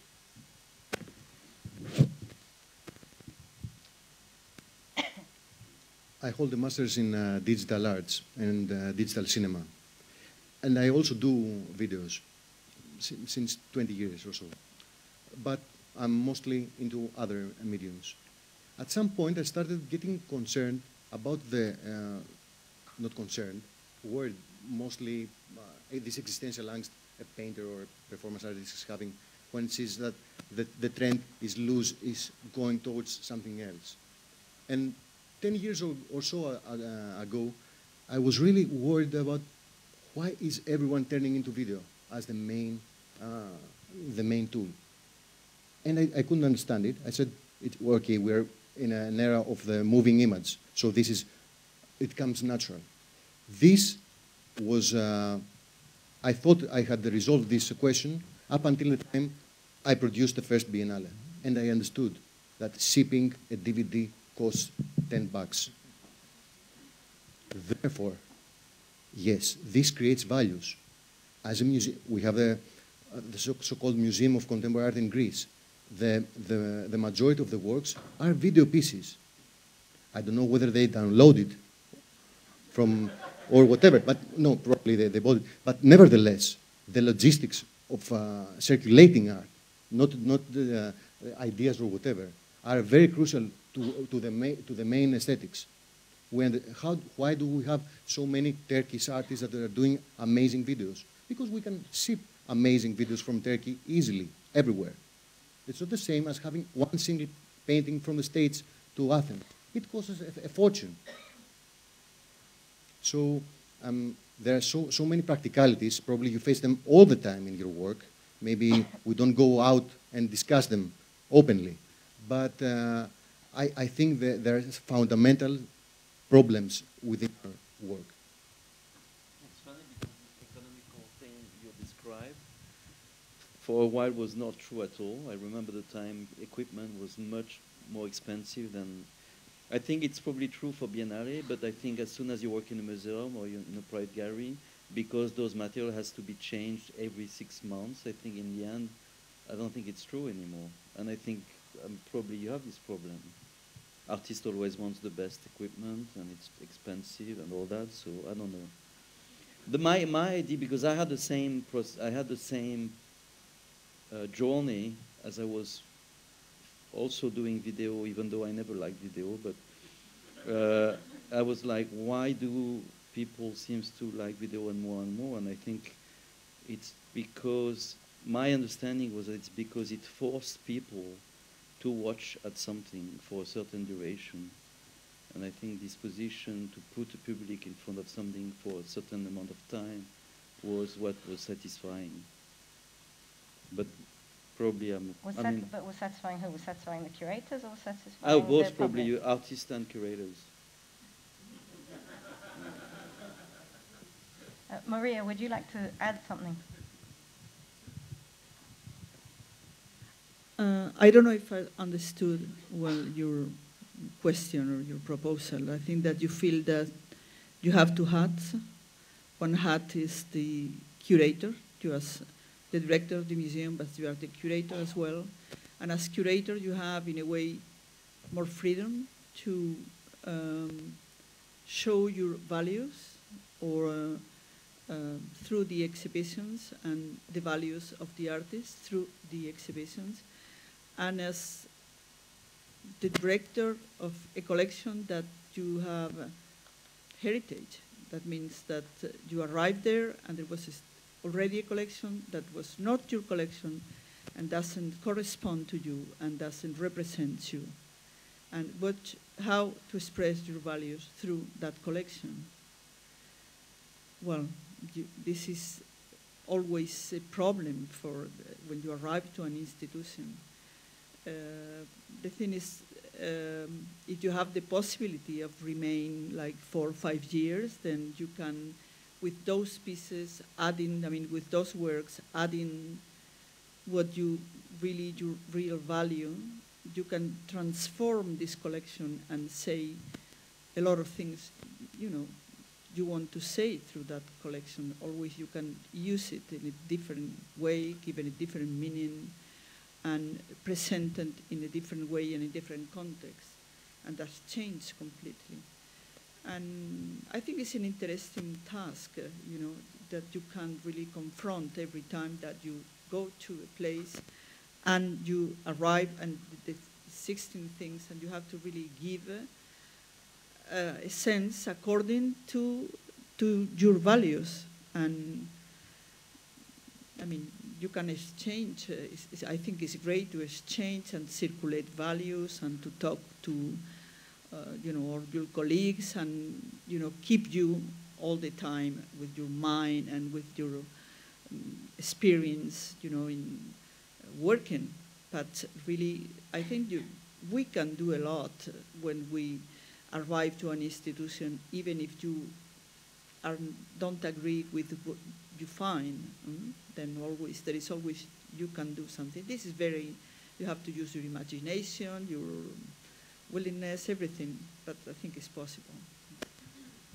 There was a question up there. Can I answer also? Oh. I just want to answer Friedemann. I think there's a couple of issues because curating and programming and institution making are somewhat overlapping, but not necessarily the same activity. So this is part of the complication. You have to disentangle that a little bit. Secondly, of course, there's this idea of permanence in contracts, which is not the same that it was 10 or even 20 years ago. So actually one of your colleagues, who's also a curator and museum director, who I don't know if he wants to be quoted, so I'm not going to mention his name, some secrecy, he said to me he was so tired of these contracts he had to give his curators, which were 6-year contracts, because he said they work for the institution for 3 years and then 3 years for themselves. So this is what comes out of that precarity that is now which is implements circulation, and that a lot of people, certainly in my generation, thought would be an extremely progressive tool, because then you wouldn't have the same people running all the institutions. It was important to have circulation. So from a kind of critical standpoint of the art world, we a lot of us completely supported neoliberal claims without thinking about it, without knowing it. Which was, let's have shorter contracts, more mobility. But then it becomes exactly that circulation. So I just think that it becomes, even for directors, more and more difficult, because you will be, even as director, probably on a contract that will make it inevitable for you not to think of that institution as something that also produces you as a professional in terms of your next job. Yeah? So those are the complications that you get into. Other than that, of course, we can discuss, different models of institution making, the short-lived phenomenon that was new institutionalism. Why did it fail? Why was it so unpopular with governments, also with social democrats, when it was supposed to be about the social? So, but they become very, very detailed, of course, discussion about programming. But I think that idea of even the collection being permanent is eroded in two ways. Partly that museums who consider themselves progressive don't think of their collections as something permanent and totally separate from their exhibition program, but rather something they have to activate all the time, right? Why did you talk about this? Inviting an artist like to come and reorganize the collection or whatever, but the collection becomes part of the dynamics, becomes part of the circulation. And secondly, the people working there are not, there are less and less of them globally. But you know, maybe other people have a different view of people who work most of their lives in one institution in one city, you know? I just want to add something before the question. I'm not sure I really, since I'm not a museum director or even a curator, I don't fully understand the dilemma between circulation and the stability of the permanent collection. But I still remember vividly when I was an adolescent, the museum I was visiting where time less, like it was a place where time was stopped. I was going back to the same place. 1 year later, it would be the same thing. And I think I loved it. I loved this idea that the museum was a place where time would have no effect whatsoever. And of course, those museums were always empty, which was also part of the pleasure. And it's funny now to think how I think in the 80s everything had changed drastically. Now it's not possible to visit any of those places because it's always packed with people. So I don't visit museums anymore for that reason. I would be very happy with the old system, but of course it will never come back. But was just a comment. Okay, the question from Elke. My name is Elke Krasny, and I'm based in Vienna. I would like to go back, without echo, I would like to go back to the gap that was opened up, the gap in time that we don't correspond to the real time that is only 6 months ahead of us. So what does that mean? That we actually are in a crisis of non-correspondence or asynchronicity. And the question or the thought I was having is both. What does that mean for the time left for production? Does it actually mean that we foreclose the time for production itself? And the other thing I was thinking is, what does that mean for the changed face of the public? We cannot even envision that the public 6 months ahead of this will be a different public. So how does one think that together? That production becomes kind of foreclosed or shortened infinitely to a moment almost, so hyper productivity. And on the other hand, a space for a public to appear whose face I cannot even think because it will have changed. So that's the question I would like to pose, to think those two together from 6 months or 8 months ahead. I don't believe that we can understand the public first. So if they understand us, it's good. We sit in their faces. But for the first part of your question, when you ask for an artist to participate in an exhibition, do you believe that he stays in his studio for 2 years working on this single piece that you have asked him to, or that he's been working constantly for 2 years for this single piece? No. Most of the artists now have a chain of production. They're probably like Pierre missed the dessert yesterday because he had to do a Skype conference. We're like that, everywhere. So by grasping our creative attention as artists is crucial. And by reflecting on something that happens now, not on something that is lingering between our projects, is very important as well. So grasping the momentum, it's the Parkinson's law about doing something the last days or the last minutes before it has to be delivered. It's very important. Maybe it's very forceful. Maybe not. I don't suggest that it should be an ecumenical canon now, but by pushing the boundaries of what we expect from ourselves and from the others working with us, it doesn't mean that this is disrespectful for the artists. Sometimes it can be, of course, or for us. But it can be proven extremely more efficient. And that's my personal But that, in a way, that's maybe art museum. For that reason, art museum might become museum of contemporaneity, and you should skip the art. I think that's what is becoming more and more. Museums are exhibiting contemporaneity or signs of contemporaneity more than art. I'm not even judging. I'm just saying. Sorry. Contemporaneity. I think we have time for 2 more questions. Enrico has the mic, and then I have no question, and actually it's too late now. It was I wanted to react to the discussion just a little bit before, but I just wanted to a reflection that there are many realities we are talking of about the circulation of idea, but also circulation about what we think about the art world, what is the public, what are the realities of local context. We see that there might be very different, but I agree with Simon very much that we have to think that what is happening now in different parts of Europe concerns us everybody in a different level, scale, but we have to face the same problems in a way, in the same, in different variations or colors or constellations. And in a way, I think that was my remark, or that I wanted to say, is that the decision that we take in making exhibition, in inviting this kind of participating to this kind of forum or to this kind of discussion implies our responsibility.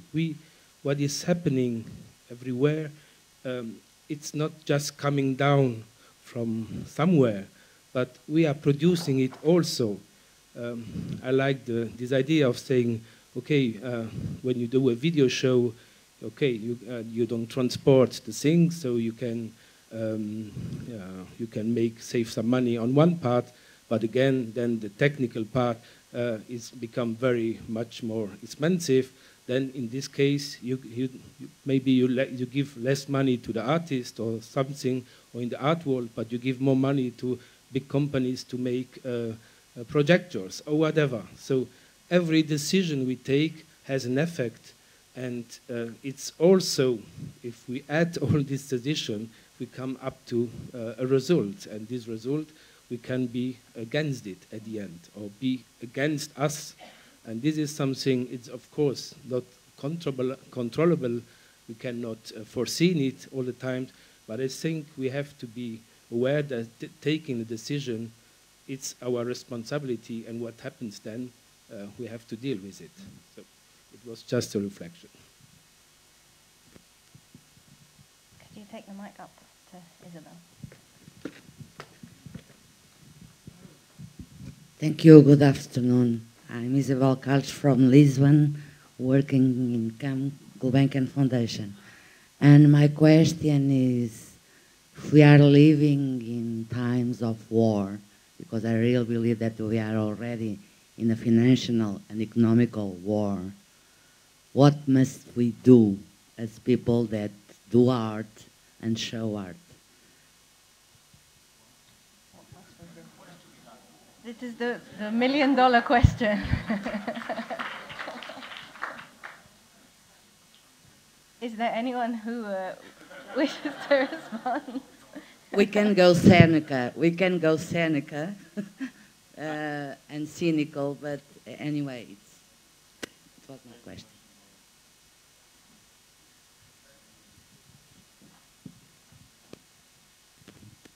Thanks a lot.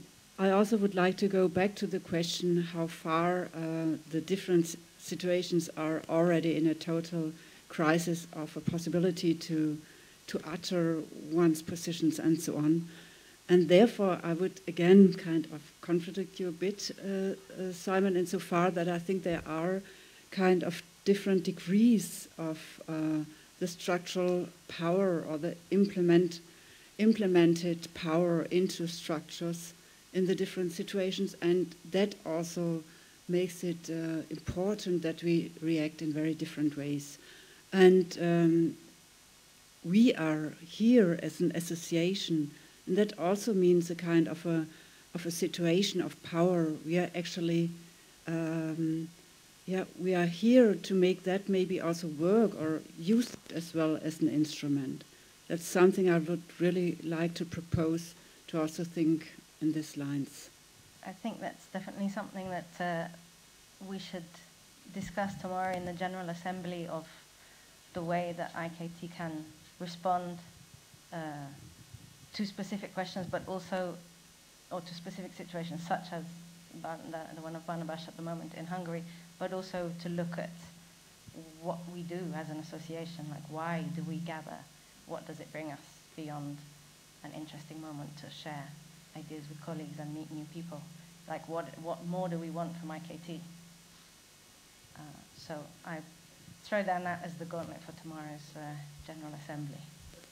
Thank you very much to all of the speakers, and thank you all.